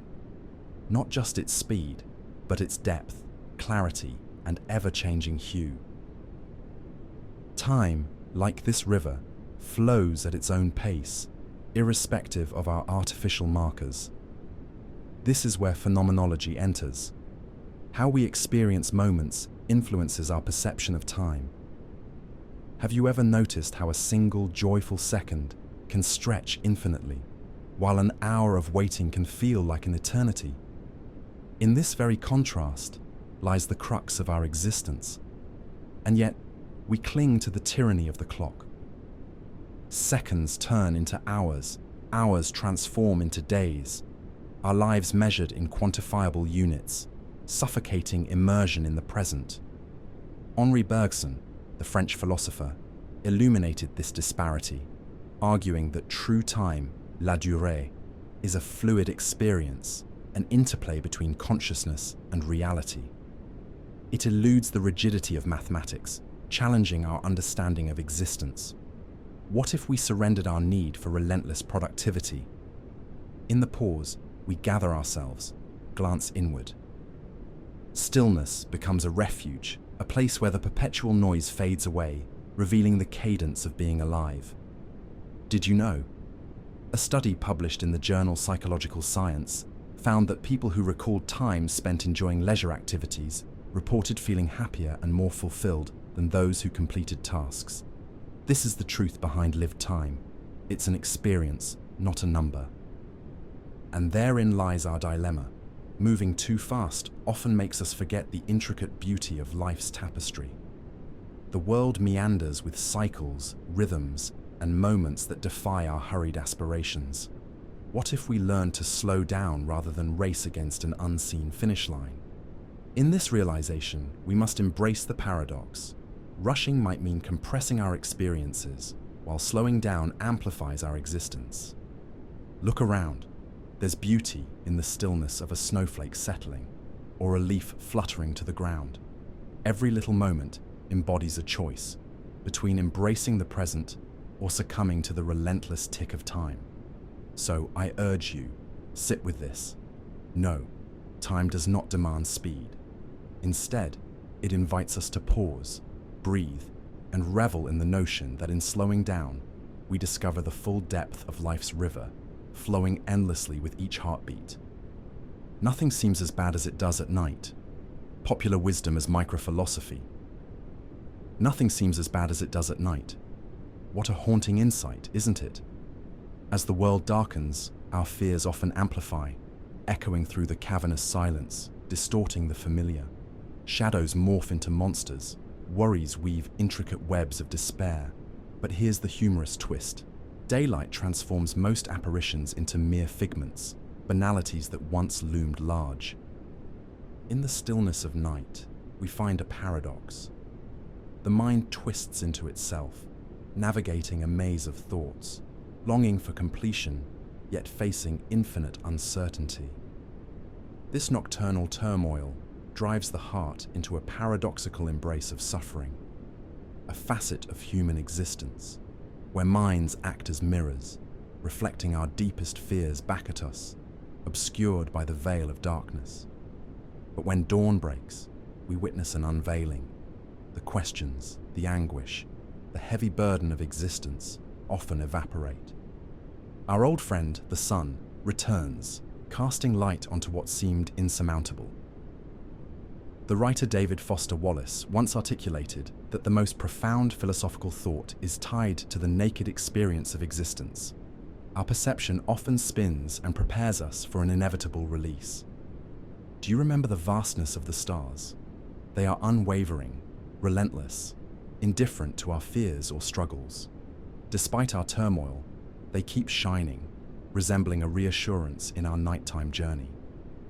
What if we embrace this? The moments that fuel dread might also nurture a path forward once light returns, reshaping our anxieties into lessons. Indeed, it is in this unhelpful contrast between day and night that lies an emotional puzzle. Given the fluctuating nature of our inner world, what if we learn to harness this turbulent energy? Instead of suppressing our nocturnal fears, we might regard them as opportunities for deeper understanding and healing. Perhaps the night offers wisdom obscured by light. Consider how we approach our thoughts in the dark. Instead of dreading collapse, we visualize creation, inspiration blossoming from destruction. Each night carries untold stories, yet once morning breaks, they become pages of our ever-evolving narrative. So, sit with this. Acknowledge that within the shadows lies potential. The night might amplify anguish, still, it invites rebirth and reflection. Remember, this too shall pass. Finding peace in uncertainty is an exploration of existence and awareness in the light that transforms all shadows. Waiting is also life. LIBERATING. The other arrives in their own time. Waiting is also life. What a disconcerting notion. In a world tethered to immediacy, we find ourselves ensnared in the relentless expectations of efficiency and productivity. But here's the catch. Is not waiting an inherently potent experience? As we dwell in the very act of anticipation, life unfolds moment by moment, revealing its intricate layers. Waiting unveils the paradox of human existence, an invitation to pause, reflect, and witness our own unfolding narrative. The philosopher Emmanuel Levinas profoundly articulated this dance with waiting. In the ethos of the other, it navigates beyond our desires, acknowledging their humanity, their essence arriving at its own pace, unfurling like petals beneath the sun. What if we embraced waiting as an art form, an opportunity to learn, to observe the world through a gentle lens? In a society benumbed by hurry and haste, we might unravel the beauty we often overlook in uncontrolled moments.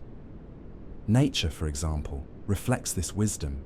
Seasons shift, blossoms bloom not when summoned, but when the essence of life allows it. When we wait, we connect. That spark of shared existence, an acknowledgement that the tapestry of our lives intertwines with others, is a narrative built upon interdependence.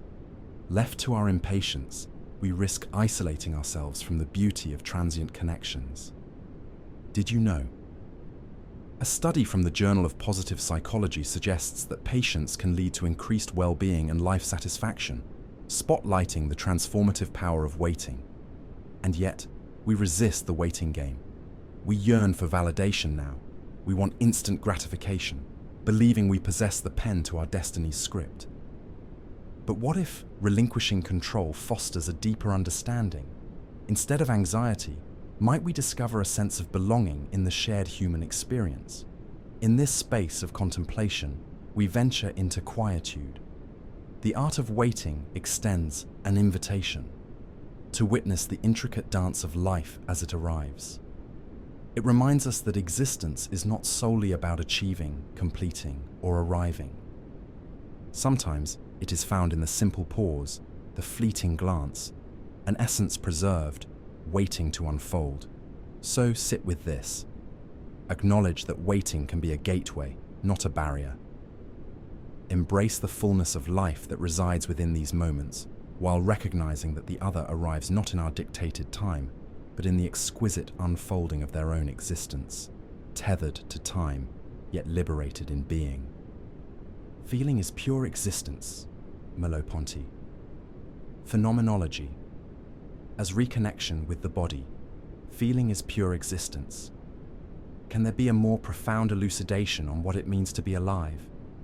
Our minds, the swirling maelstrom of thoughts, concepts, ideas, often drift away from the essence of our being. But here's the twist. The true connection to existence lies not in abstract thought, but in the lived experience of our own bodies. The French philosopher Maurice Merleau-Ponty invites us into this dance of embodiment, suggesting that to truly live is to experience the richness of our senses. Each sensation, each emotion is an integral part of our landscape. We humans exist in a paradox. The mind seeks refuge in contemplation, while the body urges us to ground ourselves in the visceral pulse of life. What if we stopped, really stopped, and tuned into the sensations we so often overlook?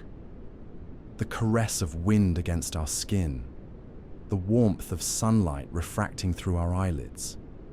These little moments harbor the essence of being. Consider this.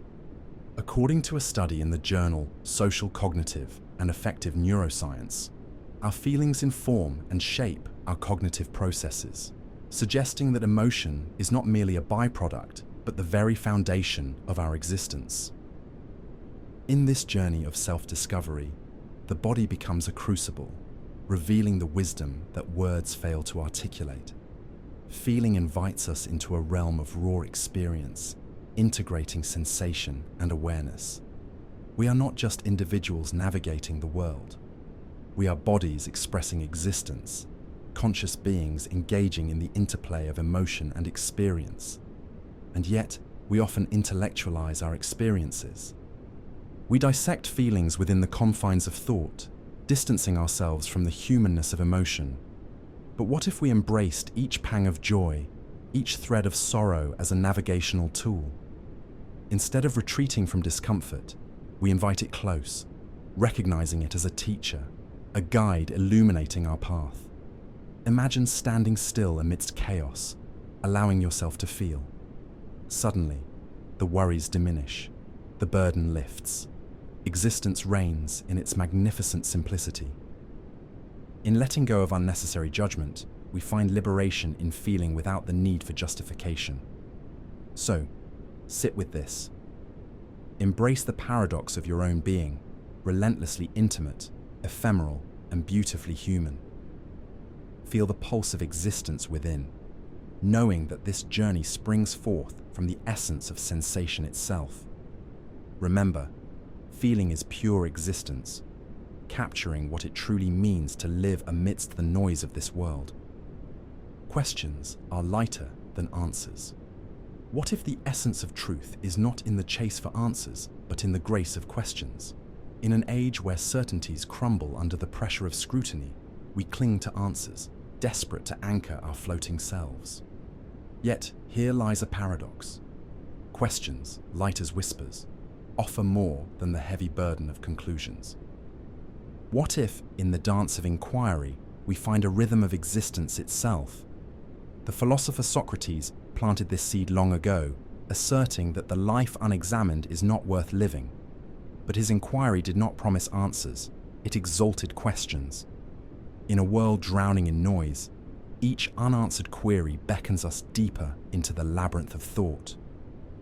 Questions invite a gentle uncertainty, a space where knowledge evolves softly, instead of the intimidating finality that answers impose. And yet, isn't the yearning for answers a form of escape? We seek resolution, a neat package to silence the chaos within. But answers can imprison us, framing reality in narrow confines. Like a bird trapped in a gilded cage, we long for the vastness beyond. Every question opens a door, flings wide the windows, letting fresh air rattle the dust off our certainties. Reflect on this. A question carries a weightless quality, allowing the mind to float unfettered. It nurtures exploration, igniting reflection like a flickering flame in the dark corners of perception. What if, instead of racing towards a finish line of understanding, we linger in the questions, the way one would pause to savor the scent of blooming jasmine? Each inquiry becomes a pathway, each pause a moment of recognition in the vast, chaotic web of existence. The tension lies in knowing that answers, while comforting, can also lead to stagnation. Imagine a river flowing in curves and bends, yet narrowing to a trickle at the end of a dam. Does the river care for the final destination, or does it find joy in the journey itself? To embrace the question is to embrace life in its rawness, untouched by the hands of definitive understanding. Sit with this. What questions occupy the hidden chambers of your mind? Are they disruptions or invitations to growth? By liberating our thoughts from the shackles of answers, we invite curiosity to dance freely within. We live in a state of inquiry, a state of being open to the mysteries that lie ahead. As night falls, darkness envelops our certainties. The heart knows, questions are lighter than answers. They flicker like stars in our inner cosmos, urging us to explore the vastness of the unknown. And what if the journey of questioning is where true existence finds its meaning? You are the ocean, not the wave. What if your essence defies the confines of identity? You are not merely a wave rising and falling under the weight of expectations. You are the infinite ocean, deep and expansive. In a world that seeks reduction, can we embrace the vastness of what we are? Vedanta offers this profound insight. The self is the whole. We stumble through life, entrapped by the transient nature of our experiences, the highs and lows, victories and defeats. But the wave, heralded as a symbol of success, is only an illusion of separateness. It crashes, it retreats, ever vulnerable to the wind's caprice. But the ocean, it remains, ever present, encompassing all. Yet, here's the catch. How often do we identify with the wave, forgetting the deeper current of our nature? Identity fractures, each societal label smothering the truth of our existence. We become confined within roles of success, failure, joy, and sorrow, chasing fleeting waves while neglecting the vastness beneath. What if the essence of your being is not in what you achieve, but in realizing that you are more than these ephemeral experiences? Ponder. Every wave is a moment, transient and fleeting, yet the ocean endures. To know oneself as the ocean is to liberate from the perils of comparison and judgment. Each wave possesses its own beauty, but only the ocean knows the vastness of existence. Together, we rise in joy and crash in pain, yet beneath lies an unyielding harmony.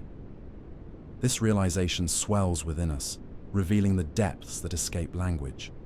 Depths breathe life into our existence, reminding us to pause and reflect.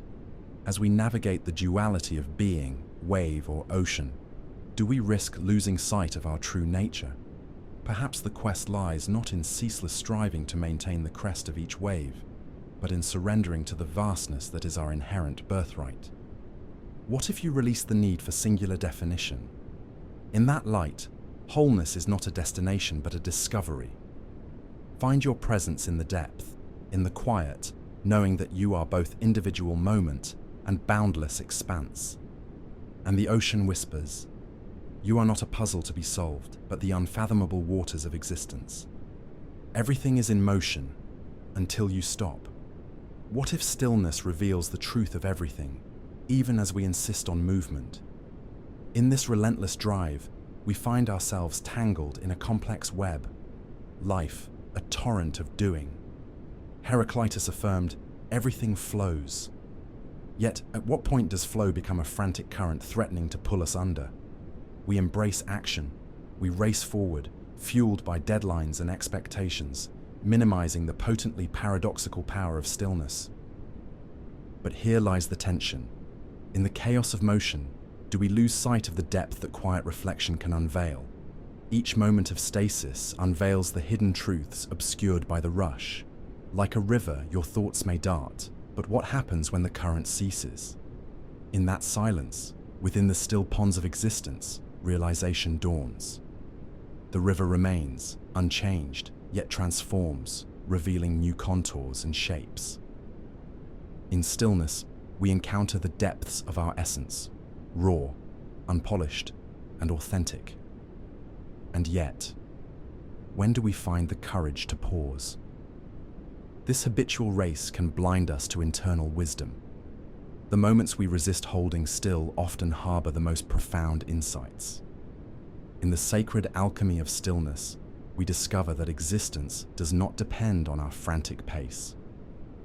Instead, the heart beats in time with the universe, a gentle reminder that everything is in harmony, if only we stop to listen. Questions arise. What truths whisper in the quiet? Are there fabrics of resilience interwoven in stillness, like a tapestry unfurling before our eyes? To grant ourselves the space to engage with those truths can transform our understanding of the self. And while the world may urge us to sprint, to fight against the current of expectation, let us remember what lies beyond the hum of busyness. The wisest actions sometimes spring from a profound stillness. What if, in stopping, we arrive at a deeper understanding? In accepting the fluidity of existence, we find peace within. Everything is in motion until you stop. You can witness without obeying the mind. What if the sacred act of witnessing grants us liberation? Imagine a world where observing does not demand compliance. We are taught to listen to our minds, to obey the incessant chatter that dictates our thoughts. But what if the greatest act of rebellion is simply to witness without blindly following? Observation is a silent rebellion.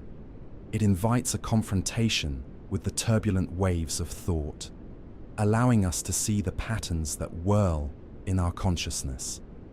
The Tibetan meditation teaches us that the mind, much like a cloudy sky, does not define our being.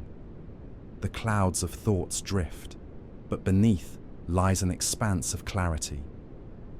Yet here's the paradox. The more we cling to understanding, to dissecting thoughts, the more entangled we become.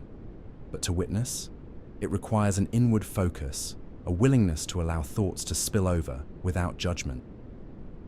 What if we practice being the observer, not the participant? What if we released our attachment to identities shaped by possessive narratives? In observation, there is a profound pause, a space where thought collapses into silence. The torrent of overthinking, a symphony of chaos, surrenders to a moment of clarity. To witness without obeying is not to discredit the mind, but to acknowledge its role while asserting control over our focus. The mind can only offer interpretation, but we, the observers, possess the power to choose how we respond. What if you let your thoughts wash ashore like gentle waves, only to recede again? Every ebb and flow reveals the fragility of existence, and in that fragility resides true power, an intimate relationship with the self, guided by awareness rather than compulsion. In that simple act of witnessing, liberation blossoms. The storm within quiets as you see it for what it is, a transient phenomenon. The clouds cannot obscure the sun's brilliance forever. And what remains is this dilemma. You have the choice. Witnessing invites you to engage, but only as a spectator in the theater of your own thoughts. What if, in embracing this freedom, you found the stillness that resides within? Doing nothing is a revolutionary choice. Rest as defiance in a productivity-obsessed world. In a world that glorifies the doers, the perpetual rush, the clamor for productivity, the act of doing nothing becomes an act of rebellion. To dare to pause is to challenge the relentless narrative that defines meaning through busyness, that equates self-worth with output. What if, in this stillness, we discover that the revolution is found in the simplest of acts? And yet, what if this nothingness harbors more than mere emptiness? What if it is not a void to be feared, but a crucible for creativity, a sanctuary for ideas yet unborn? The paradox lies in realizing that in the stillness, the entire universe waits. The heavy weight of existence dissipates into the gentle embrace of silence. Here, the act of not doing becomes a fertile ground where thoughts can flourish unbound by urgency. Imagine the caterpillar suspended before becoming a butterfly. In this cocooned stillness lies the potential for transformation. Yet, we find ourselves in a society that rushes this metamorphosis, switching complexity for immediacy. We forget that nature herself doesn't err. She blooms, grows, pauses, all in her own rhythm. But here's the catch. Rest is revolution, not only because it defies societal pressures, but because it uncovers our essence. In that liminal space where tasks fade away and the mind can float, we confront our true selves. It's there that we ask, who am I without the checklist? Am I still substantial in this vast sea of existence, detached from my productivity? The cognitive jewel. In ancient Greece, the philosopher Epicurus advocated for simple pleasures, claiming that in tranquility we find wisdom. In his garden of thought, busyness was an enemy of peace. Perhaps it is time to reclaim this lost art of doing nothing, breathing life back into our revolution. Yet, the fear of inertia lingers. We fear the abyss that comes with free time, believing it to be a step towards decadence. We fill the void with distractions, the endless scroll, the idle chatter, the frantic urgency. What if embracing this abyss is the very act that frees us, that liberates our minds from the suffocation of unrelenting demands? Against this backdrop, what feels like surrender transforms into a powerful statement. We are not beholden to the ticking clock. Therefore, perhaps the most radical choice we can make is stillness, the decision to be unproductive, to embrace the absence of action as empowerment. And in this struggle lies the core of our existence. It whispers that the choice to rest is not a withdrawal, but a transcendence, a rebellion that challenges us to reevaluate our priorities and reassess our values. So sit with this. Feel the silence encroach upon your thoughts. You may just unearth a notion that exists beyond action, where doing nothing is the seed of your soul's most profound awakening, and the void stares back. Anguish is a sign of freedom. We fear choice because it is real. Anguish is not merely a weight to bear, it is a testament to the depth of our autonomy. Every pang of despair speaks volumes about our capacity to choose, to desire, to exist in the tumult of options. But what if we allowed ourselves to understand this discomfort as freedom's shadow? Yet we shy away from this truth. To feel is to truly exist, plunging us into the sea of conflicting choices, with waves crashing against our sense of self. What if, buried within this turmoil, we discover an unsettling power, the realization that we are architects of our own experiences? In a stark moment of reflection, the mind staggers beneath the weight of what-ifs, caught between paths unchosen. The illusion of safety rests in pretending we have control. The historical observation by existentialist Jean-Paul Sartre illuminates this path. Every choice births consequences. Our anguish echoes this reality profoundly. It tumbles into our psyche, urging us to face it, to confront it. But here's the striking paradox.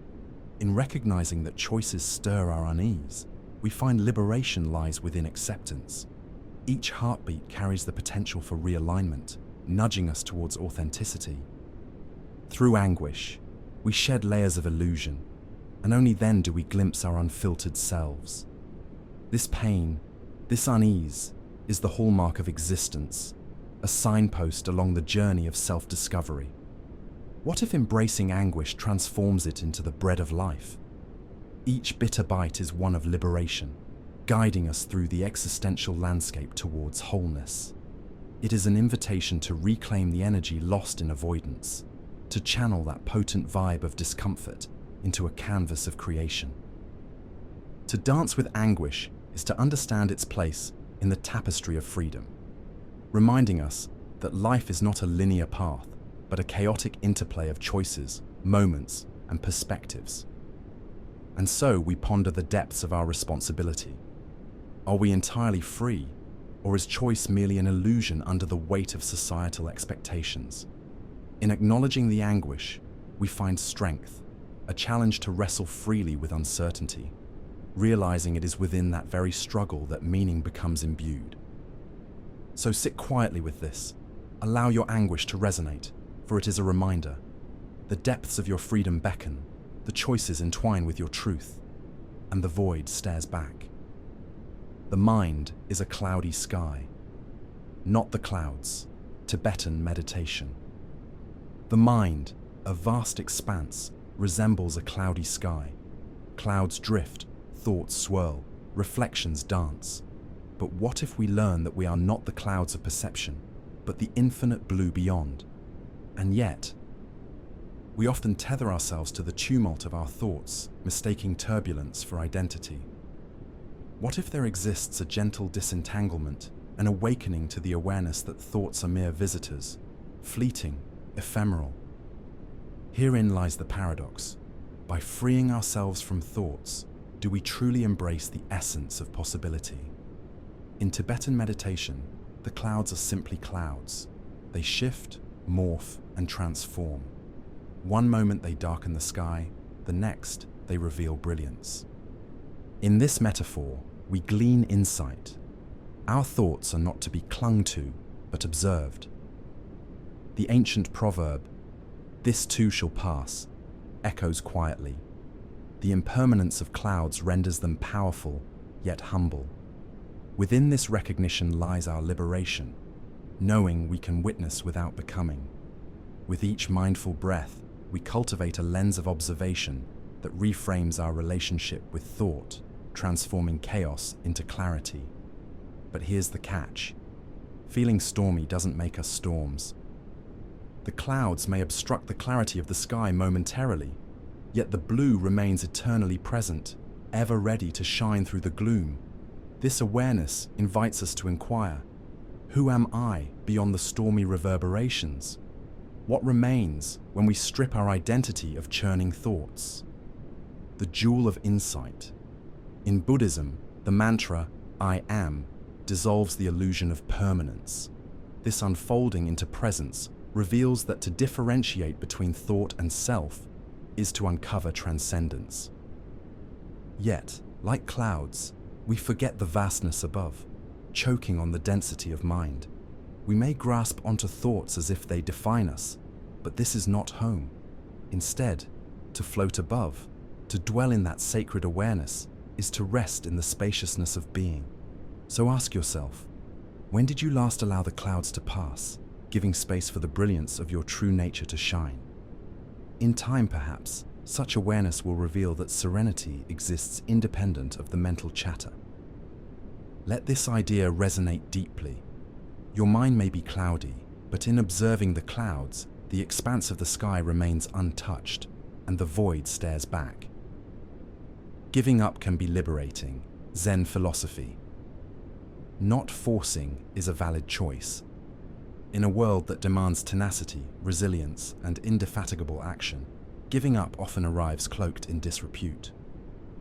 Yet, the moment we dare to entertain this possibility, we unearth a paradox that speaks to an unexpected freedom.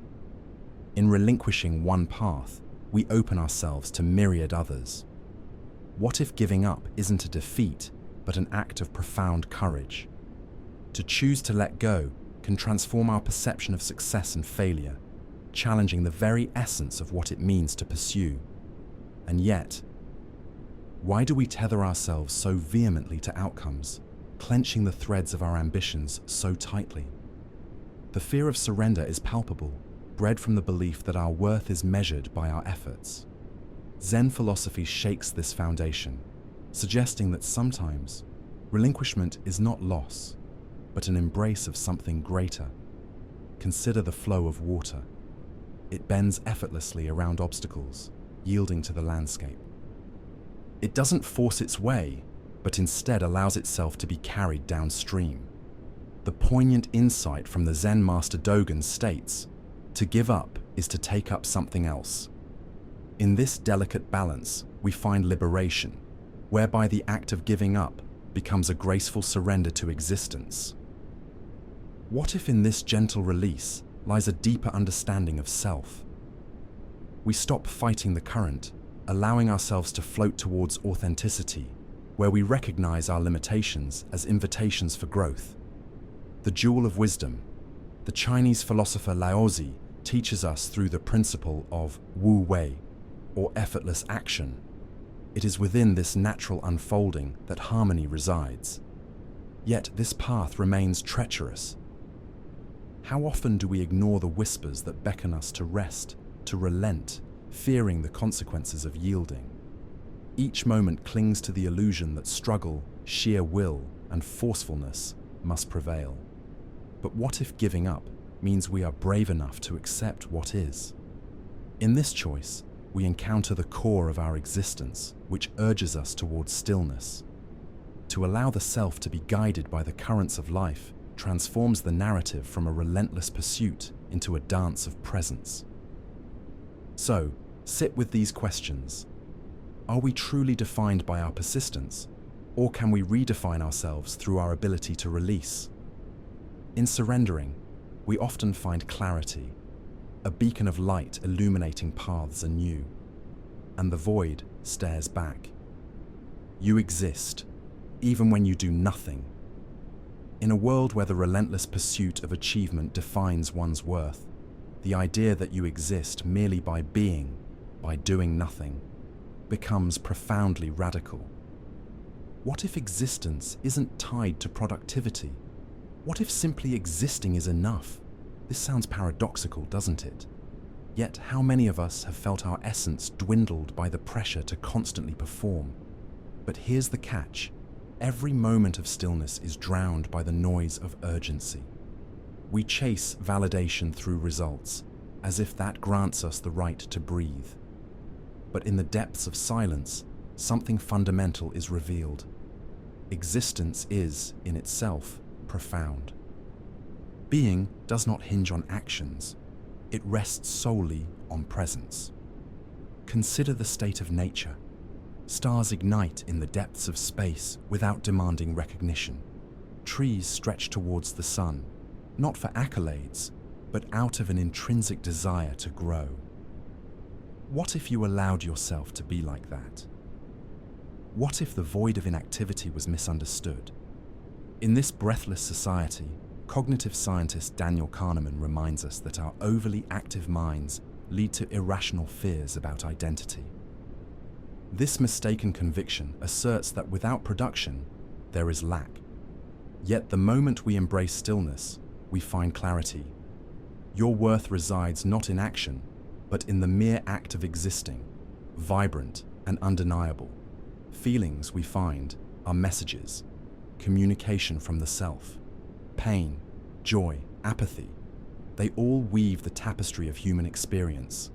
Suffering, for instance, often feels burdensome, but it is merely a reminder of our existence, a message, not a mistake. We learn through the lens of discomfort, and each moment we resist and ignore, we fracture our own existence. And yet, what if we leaned into our nothingness? Embracing the quiet transforms it into a sanctuary.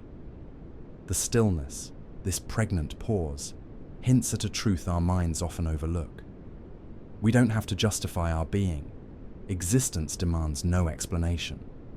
Picture the vastness of the universe. Every star shines purely by virtue of being there. Surrender to this thought. You are enough, even when inertia surrounds you. Close your eyes, breathe deep, and sit with this essence of existence. Let it sink in. And maybe therein lies the irony. Even in nothing, a world pulses with possibility. Pain is a message, not a mistake pain. Often perceived as an adversary, clamors for our attention like an angry child. We recoil, retreat, try to escape. But what if we observed it closely? What if pain is not a mistake, but a messenger with wisdom to impart? Here lies a disquieting paradox. Our initial impulse to flee might be precisely what chains us. Think about it. Pain casts shadows, yet shadows hint at illuminating light. It is through discomfort that we gain insight. The psychological theory of emotional intelligence suggests that our feelings are data, information meant to guide rather than punish. Can you feel your heart race as you dwell on this? Still, the cultural narrative cultivates a fear of pain, a fear that mistreats feelings as enemies. We label suffering as ineffectual, perhaps even an embarrassing error in the grand machinery of existence. But if we examine this closely, we unveil another layer. Every sensation, even the most excruciating, signals the body's quest for balance. Renowned philosopher Arthur Schopenhauer voiced a profound contemplation. Life is a cycle of suffering. Yet, in this assertion also lies a gentle revelation. Pain teaches resilience. It teaches us to seek equilibrium, to petition for deeper understanding. So, what if we welcomed it instead of demonizing it? What if we listened? Consider the ancient saying, "The wound is where the light enters." The paradox deepens. Perhaps suffering is not the opposite of joy, but a pathway to it. Every scar tells a story, each tear births strength. Imagine watching pain as a distant storm. You cannot control the weather, yet you can choose to find shelter and learn from its chaos. The lesson resides in the acceptance, not in fight or flight, but in observation. Can we begin to see pain not as an obstacle, but as a teacher? The still moment, the introspective gaze, invites us to cultivate awareness. What starts as anguish reveals opportunities for growth. And in this acceptance, we discover liberation. Existence demands no explanation. What weighs heavier, the search for meaning or the acceptance of absurdity? Consider the paradox within existence itself, our yearning for justification juxtaposed against the universe's profound indifference.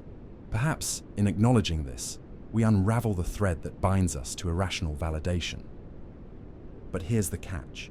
We are trained to question, to seek answers, as if existence were an equation needing resolution. But what if existence is simply that? Existence. What if we allowed absurdity to reside alongside us?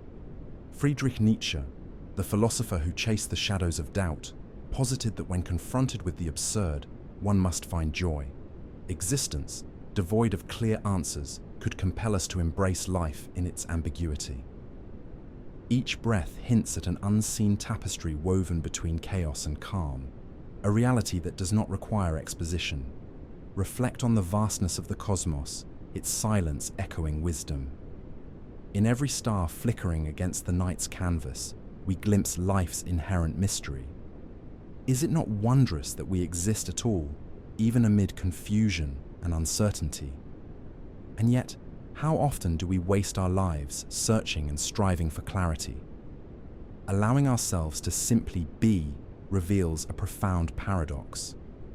Maybe, just maybe, rigidity of thought stifles our capacity to experience the richness of existence. There is a liberating truth in non-attachment. You need not garner justification for living. Be with the unanswered, dwell in the unknown. No grand design awaits your explanation. Yet here you are, walking an uncharted path, soaked in the beauty of simply existing. As the stars shimmer above, they require no rationale. They illuminate existence in its raw, incomprehensible form. So, breathe deeply, trust in the divine essence of void. And in this surrender, you may find freedom. Closing your eyes is choosing to trust. To close your eyes is to embrace a moment shrouded in mystery, yet within that darkness, a choice burgeons: trust. But what if this act of surrender isn't weakness? What if it's the most poignant statement you can make against the noise of the world, born from the chaos of perception? Paradoxically, choosing to trust is a deliberate act in an age clamoring for certainty. Is it not strange that in closing our eyes to the visible, we awaken to the unseen? Think of a child nestled in sleep. They are safe in a realm beyond understanding. In the art of Tibetan meditation, the mind is likened to a cloudy sky, with thoughts cascading like tempest. Clouds obscure clarity, but they are transient. Therefore, isn't it our awareness, our willingness to rest amidst the storm, that draws forth stillness? Every blink invites introspection, an opportunity to retreat from expectation. Your eyelids, heavy with the world's worries, can shield you from insatiable demands. In the realm of trust, liberating insight arises. Nothingness reveals the depth of existence itself. Imagine for a moment the dance of day and night, moon shadows ceding to sunlight. Every night gives way to dawn, yet no explanation is needed for this cyclic dance. What if you allow your mind to rest, to float between thoughts? Philosopher Martin Heidegger suggested that being is inherently entwined with nothingness. There, amid silence, lies the invitation to trust yourself, to embrace vulnerability.